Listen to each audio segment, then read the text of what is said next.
मैं बस एक स्कैवेंजर हूँ जो लाइव स्ट्रीम करता है, लेकिन पूरे इंटरनेट के कॉप्स की नज़र मुझ पर टिकी रहती है, क्योंकि मैं जो भी खोद कर निकालता हूँ वह कभी सिर्फ कचरा नहीं होता। कभी बॉडी पार्ट्स निकल आते हैं, कभी टाइप 38 राइफल, तो कभी ग्रेनेड्स। एक बार मैं जंगली सब्जियां खोदने गया था और सीधे 1000 साल पुराने टूम तक पहुंच गया। तब से मैं रिवॉर्ड मनी कमाता आ रहा हूँ। लोकल कॉप्स तो पूरी तरह परेशान हो चुके हैं। उनमें से कुछ तो सच में खुद पुलिस को अपने ऊपर बुलाने का मन बना लेते हैं। ये स्कैवेंजर हमारा पूरा काम अकेले कर रहा है। इस समय मैं सड़क के किनारे बैठा हूँ, बिल्कुल ऐसे जैसे जिंदगी से हार मान चुका हूँ। अभी भी यकीन नहीं हो रहा कि मुझे इस शरीर में आए पूरा एक दिन हो चुका है। खाना, उसे भूल ही जाओ। मैंने तो पानी की एक घूंट भी नहीं पी है। इस शरीर के पिछले मालिक ने एक लाइव सर्वाइवल शो में हिस्सा लिया था और शुरुआत से ही टास्क था स्कैवेंजिंग। मुझे सिर्फ अपना पेट नहीं भरना है, बल्कि अपने कैमरामैन रेक्स को भी खिलाना है, जो सचमुच किसी बैल जितना विशाल है। समस्या ये है कि मुझे कभी इस तरह जीना सिखाया ही नहीं गया। तभी रेक्स बोलता है, ब्लेज, अभी कोई नहीं देख रहा, उधर जाओ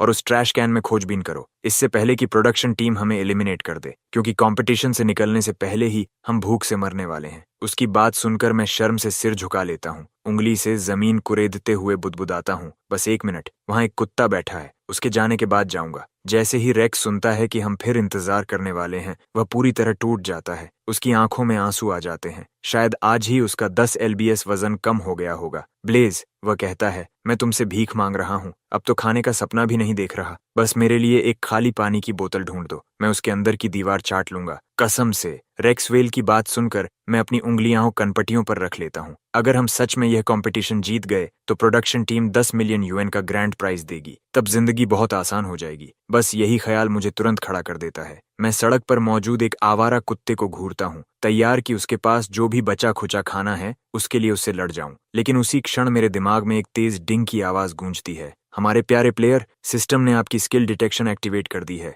हमें आप पर भरोसा है। एक स्कैवेंजर भी एम्पायर बना सकता है। ये सुनकर मैं लगभग अपने ही अविश्वास से घुट जाता हूँ। ये सिस्टम आखिर खेल क्या रहा है? लेकिन अगले ही पल मेरे सामने रखा चांदी रंग का ट्रैश कैन हल्की लाल रोशनी से चमकने लगता है। मेरी आंखों के सामने एक पारदर्शी पैनल उभर आता है। Detection complete. इस ट्रैश कैन को सैल्वेज करने पर कम से कम 1000 UN की स्क्रैप वैल्यू प्राप्त होगी। मैं जोर से निगलता हूँ। 1000 UN, पता है उससे कितने पोर्क सैंडविचेस खरीदे जा सकते हैं? ये सोच भी पूरी नहीं होती कि मैं उसकी ओर दौड़ पड़ता हूँ। मैं ट्रैश कैन को उसके बेस से उखाड़ता हूँ, कंधे पर लादता हूँ और झाड़ियों की ओर भाग जाता हूँ। पीछे दौड़ रहा रेक्स वहीं जम जाता है। ब्लेज, रुको रुको रुको, हमें स्कैवेंजिंग करनी है, चोरी नहीं। तुम पूरा ट्रैश कैन क्यों उठा ले गए? रेक्स सच में घबरा गया है। ये पब्लिक प्रॉपर्टी है, इसे नुकसान पहुंचाओगे तो फाइन लगेगा, और 2 भूखे कंटेस्टेंट्स फाइन भरने के लिए पैसे कहां से लाएंगे? लाइव स्ट्रीम के व्यूअर्स हैरान रह जाते हैं। रुको, कंटेस्टेंट NO3 आखिर कर क्या रहा है? क्या इसका दिमाग खराब हो गया है? यहाँ तक कि पास बैठा आवारा कुत्ता भी उलझन में दिखता है। उसका खाना रखने वाला डिब्बा ही कोई उठा ले गया था। 1 मिनट, अंदर क्या है? अब तक मैं ट्रैश कैन की सारी चीजें जमीन पर उलट चुका था, और जो चीज लाल चमक रही थी वह कैन नहीं था, वह एक कसकर बंद किया गया काला प्लास्टिक बैग था। मेरी भौहें सिकुड़ जाती हैं। क्या सच में इसके अंदर ऐसा ब्रेज्ड पोर्क हो सकता है जिसकी कीमत 1000 UN हो? मैं हाथ डालकर उसे फाड़ देता हूँ। रेक्स भी कैमरा उठाए पहुंच जाता है। ब्लेज, उस ट्रैश कैन को वापस रख दो, इससे पहले कि वह कुत्ता हमारे पीछे पड़ जाए। मैं उसे रोक नहीं पाऊंगा। और फिर से कह रहा हूँ, हम स्कैवेंजर्स हैं, भिखारी नहीं। लेकिन अगले ही पल रेक्स पूरी तरह चुप हो जाता है। वह बैग के अंदर देखता है और एक कान फाड़ देने वाली चीख निकालता है। उसकी आवाज मुझे भी होश में ले आती है। मैं, रेक्स और यहाँ तक कि वह कुत्ता भी झाड़ियों से बाहर भाग पड़ते हैं। हम दूर जाकर जमीन पर गिरते हैं और हाँफने लगते हैं। लाइव स्ट्रीम फट पड़ती है। हे भगवान, ये कचरा नहीं है, ये इंसानी बॉडी पार्ट है। मेरा तो लगभग नियंत्रण ही छूट जाता है। चैट पूरी तरह पागल हो चुकी थी। तभी स्ट्रीम अचानक बंद हो जाती है। पर्दे के पीछे प्रोडक्शन टीम में हड़कंप मच चुका था। उन्होंने अभी अभी साफ देखा था, बिल्कुल साफ, असली इंसानी बॉडी पार्ट्स। उन्होंने स्ट्रीम तुरंत बंद कर दी, लेकिन उतनी जल्दी नहीं कि कोई देख न पाए। स्टाफ इधर उधर भाग दौड़ कर रहा था, जबकि बुल आराम से चाय की चुस्की ले रहा था। शांत रहो, उसने कहा। लाइव शोज में अनएक्सपेक्टेड चीजें हो जाती हैं। ये सिर्फ एक कोइंसिडेंस है। इसे संभालो और स्ट्रीम फिर से चालू करो। और हाँ, कंटेस्टेंट NO3 पर नजर बनाए रखो। अगर उसमें मेंटल ब्रेकडाउन के कोई संकेत दिखें तो उसे कंपटीशन से जल्दी बाहर निकाल देना। स्टाफ के सभी लोग सिर हिलाते हैं। बिल्कुल, आप एक अनुभवी डायरेक्टर हैं, आपको कुछ भी हिला नहीं सकता। इस बीच रेक्स और मैं किसी तरह खुद को संभाल चुके थे। हमने तुरंत लोकल पुलिस को फोन किया। आधे घंटे के अंदर पूरी सड़क पुलिस व्हीकल से भर गई और लंबी क्राइम सीन टेप लगा दी गई। आसपास के इलाके के निवासी भीड़ लगाकर खड़े हो गए, चाहे उन्हें कितनी भी बार जाने के लिए कहा गया हो। जो भी चल सकता था वह यहाँ मौजूद था। यहाँ तक कि जो बुजुर्ग बिस्तर से उठ भी नहीं सकते थे, उन्होंने अपने परिवार वालों से जिद करके खुद को यहाँ तक उठवाया। हर चेहरे पर डर और बेशर्म जिज्ञासा का अजीब मिश्रण था। टेप के अंदर एक ऑफिसर कैप्टन आयरन की ओर मुड़ा। कैप्टन, कट के निशानों के आधार पर यह हिस्सा पहले मिले हुए हिस्सों से मेल खाता है। लगता है ये सभी एक ही सेट से हैं। पुष्टि के लिए लैब रिजल्ट्स की जरूरत होगी। कैप्टन आयरन ने सिर हिलाया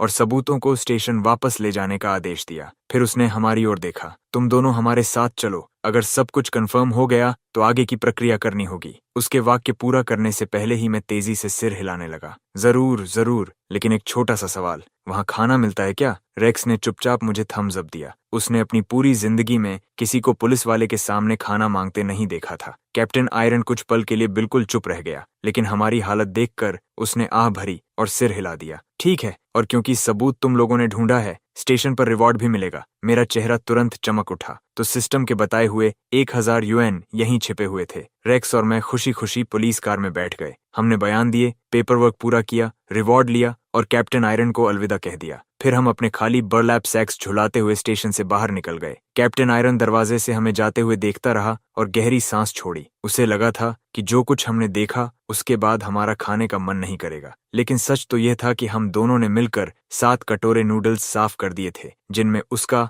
और उसके साथियों का हिस्सा भी शामिल था। अब रेक्स और मैं सड़क पर चल रहे थे। स्ट्रीम दोबारा चालू हो चुकी थी। मुश्किल से 2 कदम चले होंगे कि रेक्स मेरे करीब आकर बोला, प्लीज, क्या तुम मुझे कुछ खिलाने की ट्रीट दे सकते हो? कैप्टन आयरन लगातार मुझे घूर रहा था। मैं ठीक से खा ही नहीं पाया। मैंने बड़े दिल से हाथ हिलाया और बिना सोचे मान गया। बारबेक्यू चलते हैं, वैसे भी रात हो चुकी है। बारबेक्यू स्ट्रिप में टहलते हुए शायद कुछ ऐसा भी मिल जाए जो स्कैवेंजिंग के लायक हो। हम दोनों बारबेक्यू स्ट्रिप पहुंचे, बैठ गए और मुश्किल से ऑर्डर पूरा किया ही था कि मेरी नजर एंट्रेंस के पास रखे ट्रैश कैन पर पड़ी। वह भी बिल्कुल पहले वाले की तरह लाल चमक रहा था। तभी सिस्टम की आवाज आई, डिटेक्शन कंप्लीट। इस ट्रैश कैन को खंगालने पर कम से कम 1000 यूएन कैश प्राप्त होगा। प्लेयर, तुरंत आगे बढ़ो। मैंने निगलते हुए कुर्सी छोड़ी और सीधे ट्रैश कैन की ओर बढ़ गया। जैसा सोचा था, उसके अंदर भी एक कसकर बंद किया हुआ काला प्लास्टिक बैग था। उसे उठाते समय मेरे हाथ हल्के से कांप रहे थे। मैं रेक्स को बुलाकर इसकी जानकारी देने ही वाला था कि रेस्टोरेंट का ओनर दौड़ता हुआ आया और मेरी तरफ उंगली तान दी। अरे, तुम क्या कर रहे हो? उसे नीचे रखो। किसने कहा तुम्हें मेरे शॉप में कचरा लाने के लिए? जिस पल तुम दोनों अंदर आए थे तभी कुछ गड़बड़ लगा था, और अब तुम मेरी दुकान के दरवाजे पर स्कैवेंजिंग कर रहे हो। मेरे पास जवाब देने के लिए कुछ नहीं था। ओनर ने देखा कि मैं चुप हूँ, फिर उसने मेरे कांपते हुए हाथों की तरफ देखा। उसके दिमाग में अचानक कुछ क्लिक हुआ। रुको, क्या ये सच में कोई कीमती चीज है? उसने झटके से बैग मेरे हाथ से छीन लिया। ये मेरी दुकान से गिरा था, तुम्हें इसे उठाने का कोई हक नहीं था। तभी कुछ लोग भी बोलने लगे, हाँ हाँ बिल्कुल, मैंने ये बैग दोपहर में देखा था। तुम इसे चुराने की कोशिश कर रहे थे। मुझे मत परखो, मैं अभी पुलिस को बुलाता हूँ। उन दोनों की बहस सुनकर मैं पूरी तरह उलझ गया। ये लोग किसी भी चीज पर दावा कर सकते हैं। मैं खुद को रोक नहीं पाया और पूछ बैठा, क्या आपको यकीन है कि यह आपका ही है? ओनर तुरंत बोला, बिल्कुल, मेरे सारे स्टाफ ने इसे देखा है। अब कुछ ऑर्डर करो या निकल जाओ, मेरा समय बर्बाद मत करो। ये कहकर वह बैग लेकर वापस अंदर चला गया। मैंने अपनी नाक रगड़ी और रेक्स की ओर हाथ बढ़ाया। फोन दो, मुझे स्टेशन में एक कॉल करनी है। अगर सस्पेक्ट को ढूंढने पर बड़ा रिवॉर्ड मिलता है तो कोशिश करना बनता है। कॉल जल्दी कनेक्ट हो गई।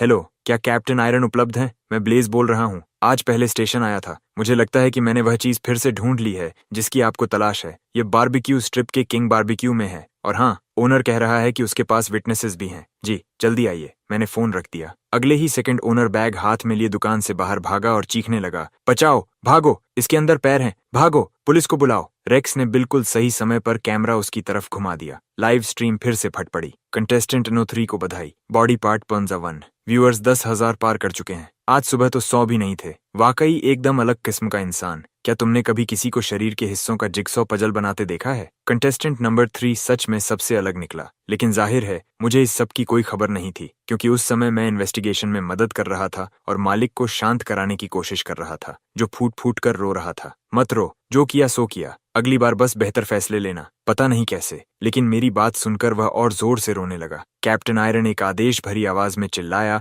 और मालिक को वहां से ले जाने का आदेश दे दिया। फिर उसकी शक भरी नजर रेक्स और मुझ पर आकर टिक गई। एक ही दिन में 2 अहम सबूत मिल गए। किसी भी हिसाब से ये सामान्य बात नहीं है। उसकी नजर मेरी त्वचा तक सिहरा गई। मैं तुरंत बोल पड़ा, कैप्टन, ये किस्मत थी, बिल्कुल शुद्ध किस्मत। हम बस देर रात का स्नैक खाने बैठे थे। देखा कि कूड़ादान काफी भरा हुआ है, तो सोचा शायद कुछ बोतलें वगैरह मिल जाएं। कैप्टन आयरन ने लंबी सांस ली। उसे शक तो था, लेकिन हम पूरे समय लाइव थे। ऐसा कोई मौका ही नहीं था जब हम कुछ कर सकते। फिर भी उसकी पूरी टीम ने इलाका छान मारा और कुछ नहीं मिला, जबकि हम बस इधर उधर टटोलते हुए 2 अहम सबूत ढूंढ लाए। आखिरकार कैप्टन आयरन ने थकी हुई सांस छोड़ी। ठीक है, स्टेशन वापस आ जाओ। प्रक्रिया तो जानते ही हो। हमारी मदद करो, अपना पैसा लो और निकल जाओ। वह मुड़ा और गाड़ी में बैठ गया, लेकिन फिर रुककर पीछे देखने लगा। एक और बात, आज रात इस शहर के 30,000 से भी ज्यादा कूड़ेदानों को पूरी तरह खाली कराया जाएगा। मैं वहीं जड़ होकर खड़ा रह गया। दिमाग पूरी तरह खाली था। आखिर अभी हो क्या रहा है? क्या कैप्टन आयरन सच में मेरी रोजी रोटी छीनने की कोशिश कर रहा है? उधर गाड़ी में बैठने से पहले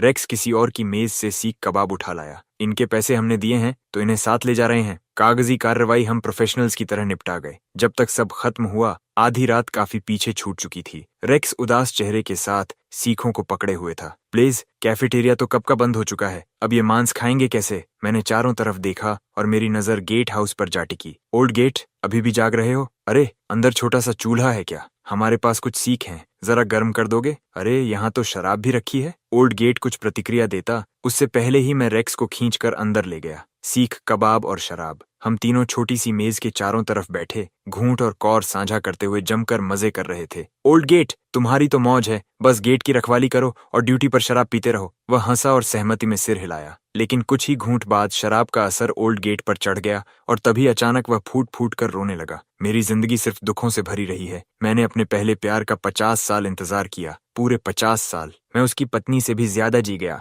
और आज उसने दूसरी शादी कर ली। ऊपर से मुझे शादी में बुलाने की हिम्मत भी कर ली। मैं लंबे समय तक ओल्ड गेट को दिल खोलकर रोते हुए देखता रहा। फिर मैं खड़ा हो गया। उदास मत हो, मैं अभी 2 और बोतलें लेकर आता हूँ। आज रात जमकर पियेंगे। मैं रेक्स को वहीं छोड़कर दुकान की ओर निकल गया, लेकिन 2 मिनट बाद ही मैं पूरी रफ्तार से वापस लौटा। मेरी बाहों में बाहर रखा धातु का बड़ा कूड़ादान था। धड़ाम, मैंने उसे मेज पर पटक दिया। ओल्ड गेट पलकें झपकाता रह गया। वह कमर तक ऊंचे उस कूड़ेदान को घूरता रहा। उसका दिमाग जैसे काम करना बंद कर चुका था। बेटा, मैं शराब अच्छी तरह संभाल सकता हूँ, लेकिन मैंने कभी ऐसी चीज से शराब नहीं पी। इसमें तरल टिकेगा भी। उधर कैप्टन आयरन सफाई कर्मचारी की यूनिफॉर्म पहने अपनी टीम को एक कूड़ेदान से दूसरे कूड़ेदान तक लेकर जा रहा था। सब लोग चौकन्ने रहो, वह स्कैवेंजर ये सब जानबूझकर कर रहा है। आखिरी टुकड़ा जरूर इन्हीं कूड़ेदानों में कहीं होगा। अफसरों ने दांत भींच लिए और पूरी ताकत से खोज शुरू कर दी। वे किसी स्कैवेंजर से हार मानने वाले नहीं थे। आखिर वे प्रोफेशनल थे। लेकिन पूरे 5 शहर ब्लॉक छान मारने के बाद भी उनके हाथ सिर्फ प्लास्टिक की बोतलों के कुछ बैग ही लगे।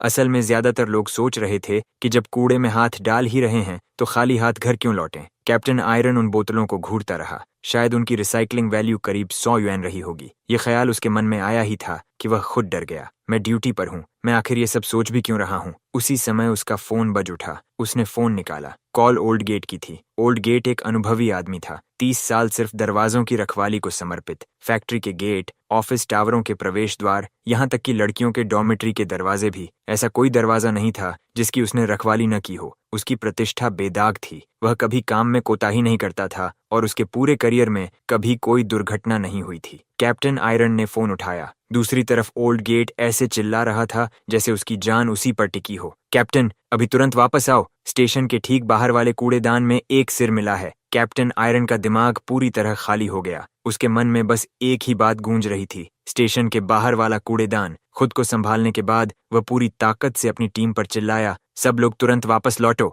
अधिकारी भागते हुए उसके पास आ गए, अभी भी अपने अपने कबाड़ के बोरे पकड़े हुए। कैप्टन, हम क्यों जा रहे हैं? अभी कुछ और ब्लॉक बाकी हैं, खोज जारी रखते हैं। इस रफ्तार से तो आज रात का पेट्रोल खर्च भी निकल आएगा। कैप्टन आयरन के माथे पर नस उभर आई। बस, सब रुक जाओ। क्या तुम सब अपना असली काम भूल गए हो? और वो कौन था जिसने कहा था कि हमारे अपने स्टेशन के बाहर वाला कूड़ेदान बिल्कुल सुरक्षित है? फिर उसने दहाड़ते हुए कहा, 30,000 शब्दों की रिपोर्ट मेरे डेस्क पर चाहिए। 1 घंटे बाद कैप्टन आयरन पूरी टीम को लेकर वापस स्टेशन पहुंचा। जैसे ही वह अंदर आया, उसने देखा कि रेक्स, मैं और ओल्ड गेट एक सीधी कतार में उकड़ू बैठे हैं और हमारे सामने वही चांदी रंग का कूड़ेदान रखा है। कैप्टन आयरन के जबड़े इतने जोर से भींच गए कि लगता था अभी टूट जाएंगे। उसने 100 से ज्यादा अधिकारियों को पूरी रात शहर भर के कूड़ेदानों में खोजबीन करने भेजा था और जवाब पूरे समय उसके अपने दरवाजे के सामने रखा था। इस समय तो वह ओल्ड गेट की तरफ देख भी नहीं पा रहा था। फिर उसकी नजर हम दोनों पर गई। और तुम दोनों इनाम लेने के बाद भी गए नहीं, यहाँ बैठकर बियर और पोर्क ट्रॉटर्स खा रहे हो। अब समझाओ मुझे,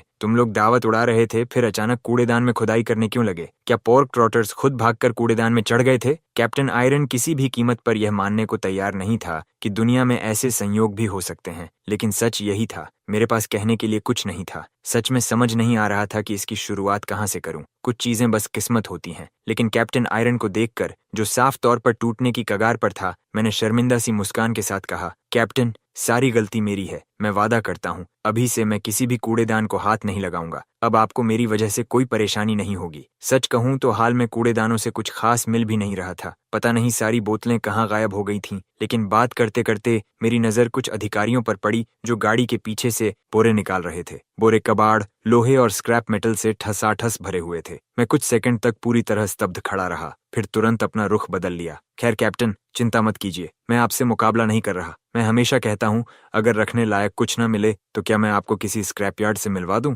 हमारा शो जिस स्क्रैपयार्ड के साथ काम करता है वो मार्केट रेट से ज्यादा पैसे देता है। छटाक! ये कैप्टन आयरन की कमर की आवाज थी। ऐसा लगा जैसे उसकी आखिरी हिम्मत भी टूट गई हो। सारे सबूत मिल चुके थे। उसे राहत महसूस करनी चाहिए थी, लेकिन किसी वजह से वह मुस्कुरा नहीं पा रहा था। कम से कम अब उसे इन दोनों से दोबारा नहीं जूझना पड़ेगा। आधे घंटे बाद हम स्टेशन से 1000 युएन लेकर बाहर निकले। सुबह की पहली रोशनी फैलने लगी थी। रेक्स और मैं पूरी तरह थक चुके थे। ब्लेज, मैं खत्म हो गया हूँ। क्या हम कहीं सो सकते हैं? या सच कहूँ तो चलो नॉकटर्नल बन जाते हैं। कम से कम कंपटीशन तो कम होगा। मैं ठुड्डी सहलाते हुए सच में इस विकल्प पर सोचने लगा। लेकिन सोएंगे कहाँ? कंपटीशन पूरे 15 दिन चलने वाला था और 3000 युएन कोई ऐशो आराम वाली रकम नहीं थी। शहर में होटल लेना तो नामुमकिन था। फैसला हो गया। मैंने रेक्स के साथ एक टैक्सी रोकी। ड्राइवर, हमें शहर के बाहर कहीं भी ले चलो जहां हम लेट कर सो सकें। जगह कोई भी हो। हम दोनों ने एक साथ लंबी जम्हाई ली। ड्राइवर ने जैसे ही रियर व्यू मिरर में झांका, हम दोनों पहले ही गहरी नींद में जा चुके थे। ड्राइवर ने दांत पीस लिए। दो नालायक लड़के,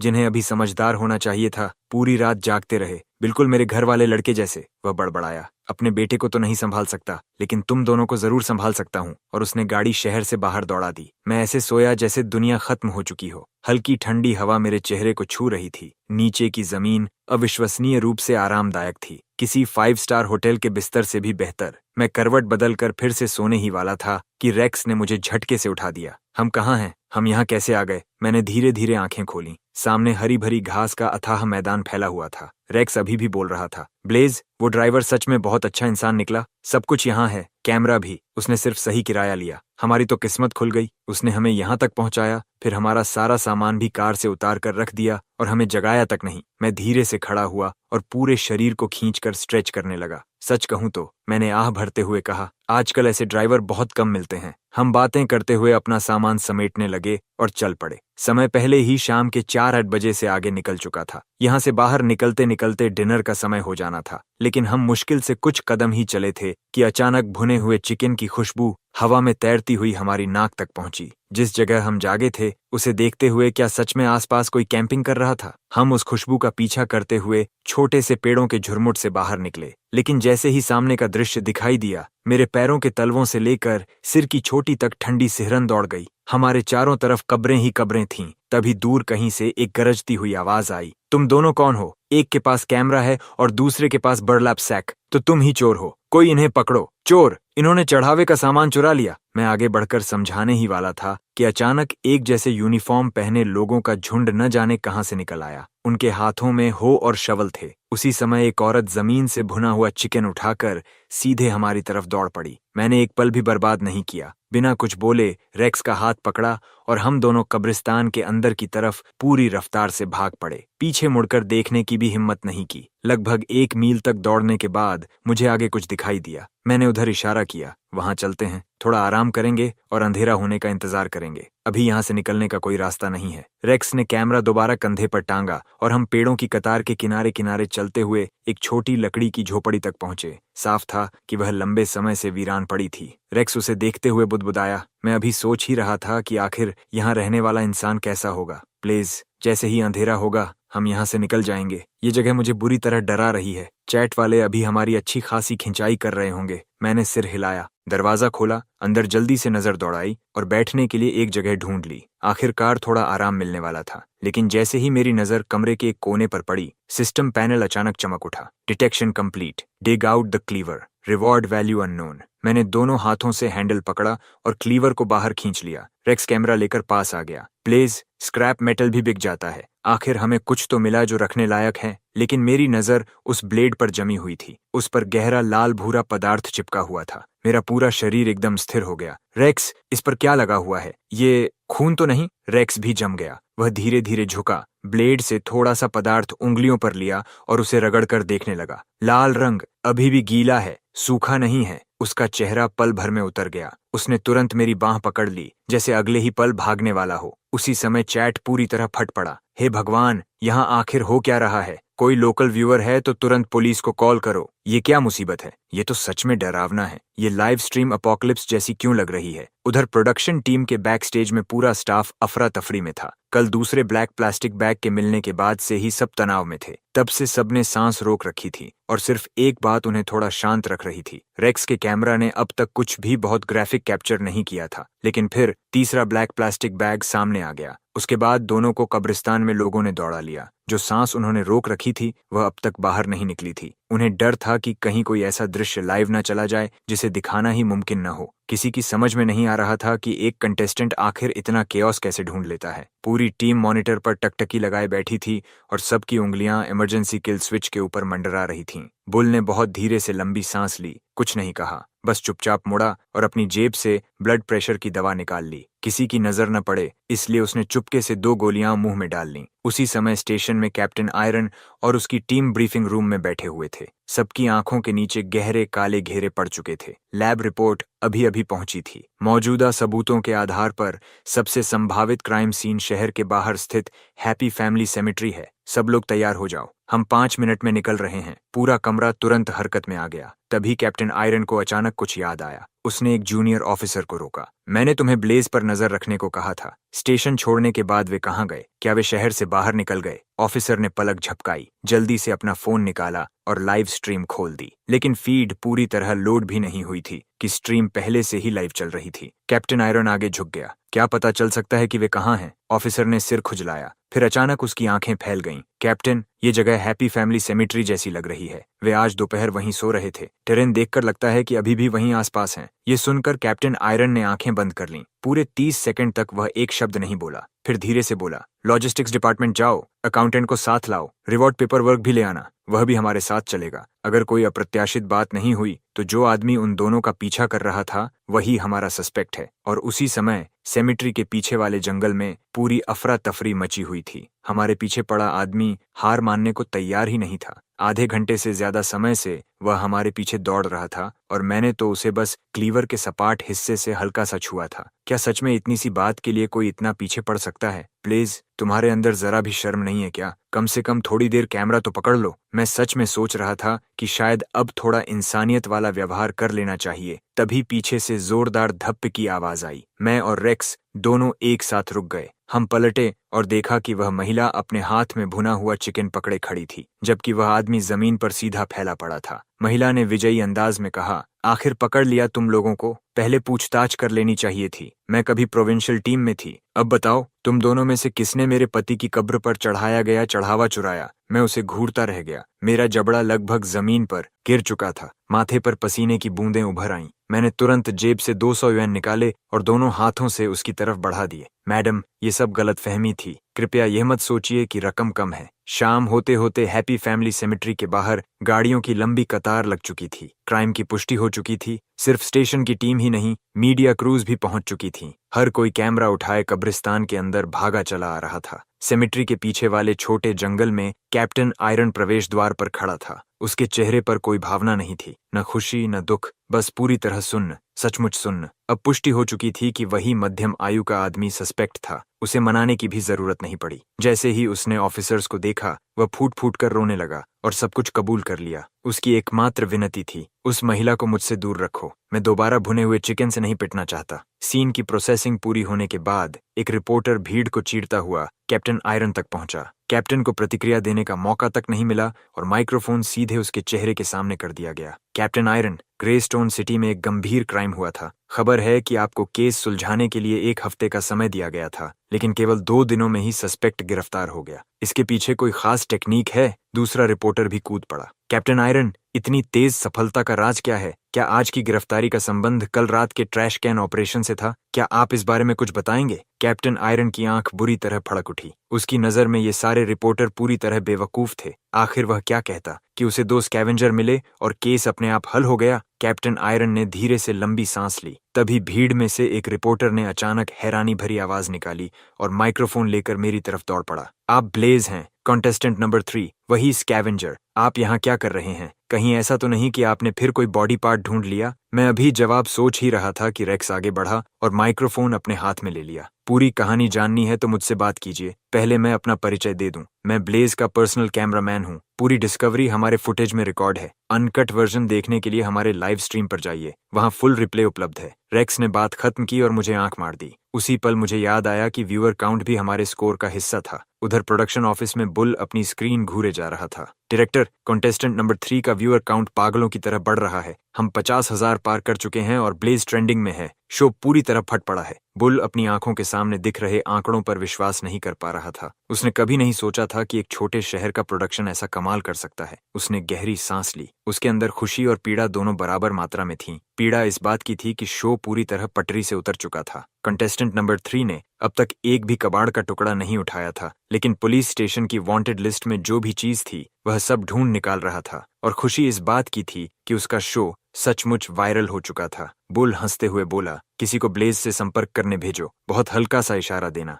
शायद वह सच में थोड़ा कूड़ा भी उठा ले। यह कहते हुए वह अपनी हंसी रोक ही नहीं पाया। उधर कब्रिस्तान में कैप्टन आयरन की बिल्कुल भावहीन निगाहों के बीच मैंने 10,000 यूएन की रिवॉर्ड मनी स्वीकार की। केस बंद हो चुका था। सेमेट्री मैनेजर, जो काफी देर से पास ही इंतजार कर रहा था, तुरंत हमारी तरफ दौड़कर आया और हमें गेट तक छोड़ने लगा। अगर तुम दोनों किसी शो का हिस्सा न होते तो मैं इसी वक्त तुम्हें हमारे सेमेट्री का ऑफिशियल स्पोक्सपर्सन बना देता। तुम्हें अंदाजा भी नहीं है, सिर्फ आज दोपहर में हमने दर्जनों प्लॉट्स बेच दिए। जब भी स्कैवेंजिंग करने निकलो, यहाँ हमेशा स्वागत है। मैनेजर की खुशी का ठिकाना नहीं था। आज की सेल्स लगभग पूरे साल की कमाई के बराबर पहुंच गई थी। गेट पर पहुंचकर उसने मेरा हाथ पकड़ लिया और छोड़ने का नाम ही नहीं लिया। लगातार तारीफ पर तारीफ किए जा रहा था। मैंने सिक्योरिटी गार्ड्स को पहले ही कह दिया है कि तुम्हारा चेहरा याद रखें। जब चाहो आ जाना, यहाँ तुम्हारा हमेशा स्वागत रहेगा। मुझे समझ आ गया कि बात किस दिशा में जा रही है। मैंने जल्दी से कुछ शिष्टाचार वाली बातें कहीं, रेक्स को पकड़ा और बिना पीछे देखे वहां से निकल लिया। सड़क पर हम धीरे धीरे चलते रहे। आश्चर्य की बात यह थी कि इस बार हम दोनों में से किसी के पास कहने के लिए कुछ नहीं था। आज हमने 10,000 यूएन कमाए थे, लेकिन न जाने क्यों हम दोनों को अच्छा नहीं लग रहा था। प्रोडक्शन टीम ने मुझे स्क्रिप्ट से पूरी तरह भटक जाने के लिए फ्लैग कर दिया था। अब मुझे असली टास्क पर वापस लौटना था। मैंने कनपटियां दबाईं। तो आखिर जंक ढूंढेंगे कहाँ? रेक्स ने लंबी सांस छोड़ी। सच कहूं तो पिछले 2 दिनों में जो हुआ है वह ट्रैश उठाने से कहीं ज्यादा दिलचस्प था। और रुको, तुम सच में पहले यहाँ आ चुके हो? किसी और को मत बताना। मेरी आंट के हस्बैंड यहाँ काम करते हैं, उनकी जॉब जा सकती है। मैं रेक्स को घूरता रह गया, फिर धीरे धीरे उसकी तरफ देखा और उसके हाथ में अभी भी चल रहे कैमरा पर नजर डाली। मेरी आंख बुरी तरह फड़कने लगी। मुझे सच में समझ नहीं आ रहा था कि शुरुआत कहाँ से करूं। क्या मैं स्क्रैप यार्ड में स्कैवेंजिंग करने के उसके शानदार विचार की तारीफ करूं या उसकी अद्भुत बिजनेस सेंस की? क्योंकि तीसरे आदमी की बात छोड़ो, अब तो 30,000वां इंसान भी जान चुका था कि रेक्स के अंकल स्क्रैप यार्ड में काम करते हैं, क्योंकि हम लाइव थे। क्या ये आदमी थोड़ा भी कम खुलकर बातें नहीं कर सकता था? मैंने लंबी सांस छोड़ी और उसके कंधे पर हाथ रखा। चलो पहले कुछ बर्लप सैक्स खरीदते हैं। वेस्ट प्रोसेसिंग स्टेशन में सॉर्टर्स की एक टीम सुबह आए माल को घूर रही थी। कुछ बहुत गड़बड़ है। कल रात इस शहर के लोगों ने आखिर किया क्या था? मैंने कभी ट्रैश को इतना साफ नहीं देखा। बेचने लायक एक भी चीज नहीं बची। दूसरा बोला, सही कह रहे हो, मैं घंटों से सॉर्टिंग कर रहा हूँ और एक भी काम की चीज नहीं मिली। आज का ट्रैश बहुत अजीब है, बहुत ही अजीब। तभी किसी ने कहा, अंकल रस्टी, आपने कहा था ना कि आपका कोई रिश्तेदार किसी स्कैवेंजिंग शो में कैमरामैन है। जाकर पूछिए, क्या ये उन्हीं का काम है? क्या वे हमें बिजनेस से बाहर करना चाहते हैं? अंकल रस्टी ने भौहें सिकोड़ लीं। यहाँ तक कि कुछ यूएन में बिक जाने वाली बोतलें तक पूरी तरह गायब थीं। वह अभी सोच ही रहा था कि कॉल करे या नहीं, तभी उसका फोन बज उठा। उसने देखा रेक्स का कॉल था। बातचीत खत्म होते ही अंकल रस्टी सीधे एंट्रेंस की तरफ चल पड़ा। जैसे ही मैंने और रेक्स ने उसे आते देखा, हम दोनों ने तुरंत सेमेट्री से लाए हुए फ्रूट्स आगे बढ़ा दिए। हमने उसे आने का कारण समझाया। अंकल रस्टी अच्छा इंसान निकला। आज का माल वैसे भी बेकार है। 2 फटेहाल बच्चों को थोड़ा बहुत खोदने देने से क्या फर्क पड़ेगा? जब तक ये फ्रूट सब में बांट दिए जाए, कोई शिकायत नहीं करेगा। मैं और रेक्स तुरंत काम में लग गए। उधर अंकल रस्टी अपने साथियों को इकट्ठा करके ऑफिस की तरफ चला गया ताकि फ्रूट्स बांट सके। तभी अचानक किसी ने चौंक कर आवाज लगाई, अरे इन एप्पल्स पर कुछ लिखा हुआ है। सब लोग एकदम रुक गए। एप्पल्स पर छपा हुआ था, departing in peace, gone from this world. उसी समय यार्ड के अंदर मैं और रेक्स ट्रैश हीप के ऊपर उकड़ूं बैठे एक दूसरे को उदास चेहरों से देख रहे थे। इस जगह को तो किसी ने ऐसे साफ कर दिया था जैसे कोई कुत्ता पूरी हड्डी छाट कर गया हो। आधा घंटा बीत चुका था और हमें एक टुकड़ा स्क्रैप मेटल तक नहीं मिला था। मैंने उन बर्लैप सैक्स की तरफ देखा जिन पर हमने पूरे 100 युएन खर्च किए थे और मुझे लगा मेरी आत्मा टूटने लगी है। तभी रेक्स ने अचानक अपने माथे पर हाथ मारा। प्लीज, मुझे पता चल गया समस्या क्या है। हम कल रात वाले ट्रैश में खोज रहे हैं। स्टेशन वालों ने पूरी रात इसे खंगाला था। सारी अच्छी चीजें पहले ही उठा ली गईं। मैंने आंखें बंद कर लीं। क्या लापरवाही थी। मैं ये पहले क्यों नहीं समझ पाया। हालांकि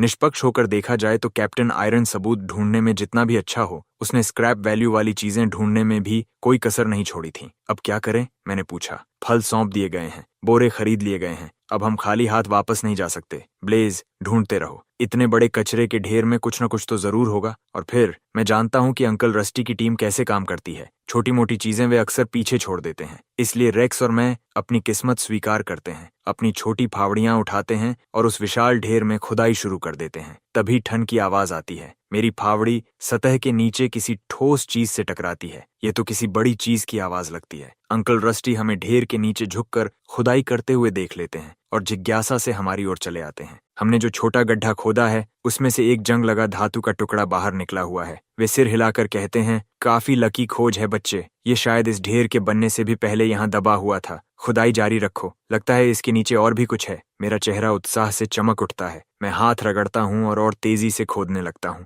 तभी रेक्स बगल से बुदबुदाता है, इसमें 2 फिन्स क्यों लगे हुए हैं। मैं भी उतना ही उलझन में हूँ, लेकिन अंकल रस्टी तो लगभग उत्साह से कांप रहे हैं। इस काम में इतने सालों में मैंने कभी ऐसी चीज नहीं खोदी। रुको, मैं कुछ लोगों को बुलाता हूँ, पहले इसे बाहर निकालते हैं। ज्यादा समय नहीं लगता। अंकल रस्टी अपने कई साथियों को बुला लाते हैं। सब लोग फावड़ियां उठाते हैं और आश्चर्यजनक गति से ढेर के नीचे एक विशाल गड्ढा खोद डालते हैं। जब ऊपरी हिस्सा पूरी तरह बाहर आ जाता है तो सब लोग एकदम स्थिर हो जाते हैं। वह एक अंडाकार आकार का बम का सिरा है। हे भगवान, क्या वह सचमुच बम है। मैंने कहा था ना, वे सेब शुरू से ही शापित थे। तुम सब जानते हो ग्रेस्टोन सिटी कितनी अजीब जगह है। सब पीछे हटो, इससे दूर रहो। अंकल रस्टी, क्या आपका दिमाग खराब हो गया है। नीचे बम पड़ा है और आप बिजली के खंभे पर क्यों चढ़ रहे हैं। मेरा दिमाग पूरी तरह बंद हो चुका है। मैं खंभे के पीछे खुद को चिपका लेता हूँ, मुंह कसकर बंद, दिमाग बिल्कुल खाली। मैं यहाँ कुछ अच्छा स्क्रैप निकालने आया था, लेकिन यहाँ तो एक बम निकला और देखने से कम 2 मीटर लंबा लगता है। सबसे बुरी बात यह है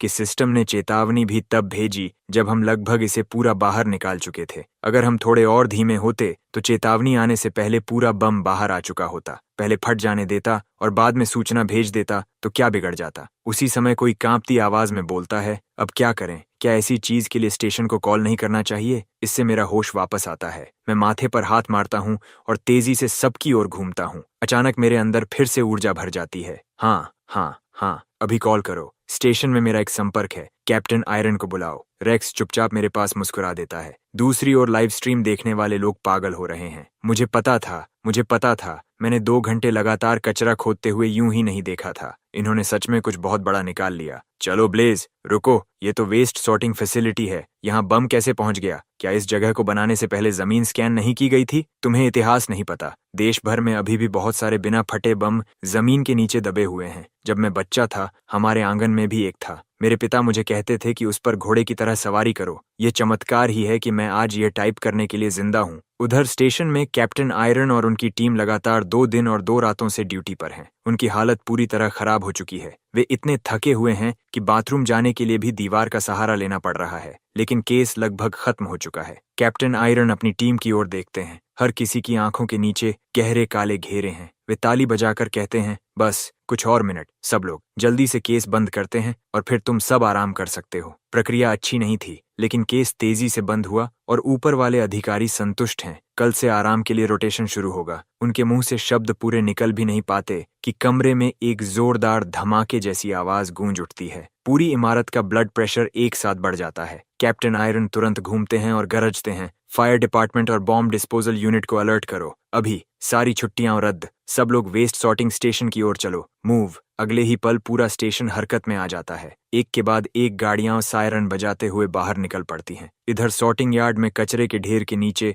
रेक्स और मैंने बम के सिर के सामने 3 आधे खाए हुए सेब रख दिए हैं और गंभीरता से झुककर प्रणाम कर रहे हैं। हे महान बम, हम आपको अपना सम्मान अर्पित करते हैं। ये दृश्य देखकर अंकल रस्टी और बाकी लोगों के चेहरे अजीब हो जाते हैं। उन्होंने आज तक किसी को बम के सामने झुककर प्रणाम करते नहीं देखा था। उनमें से एक आदमी पूरी ईमानदारी से उलझन में पड़कर अंकल रस्टी की ओर मुड़ता है और पूछता है, अंकल रस्टी, क्या ऐसा नहीं हुआ था कि आपके रिश्तेदार का सिर बचपन में किसी दरवाजे में फंस गया हो? मैंने अपनी पूरी जिंदगी में कभी किसी को कब्रिस्तान से प्रॉफिट निचोड़कर निकालते नहीं देखा। तुम्हारी भी काफी हिम्मत है ये कहने की। मैंने साफ साफ देखा था, सबसे ज्यादा तुमने ही खाया था। उस सेब पर लिखा था बुढ़ापे से मरा, एक पर लिखा था बहुत कम उम्र में मर गया और दूसरे पर लिखा था बहुत जल्दी चला गया। उन सेबों का हिसाब चुकाने के लिए तुम्हें कितनी जिंदगियां चाहिए होंगी? जबकि यह बहस जारी रहती है, स्टेशन की गाड़ियां आखिरकार वहां पहुंच जाती हैं। कैप्टन आयरन अपनी टीम के साथ आगे बढ़ते हैं। यार्ड के कर्मचारी अविश्वास से उन्हें घूरते रह जाते हैं। ये निश्चित रूप से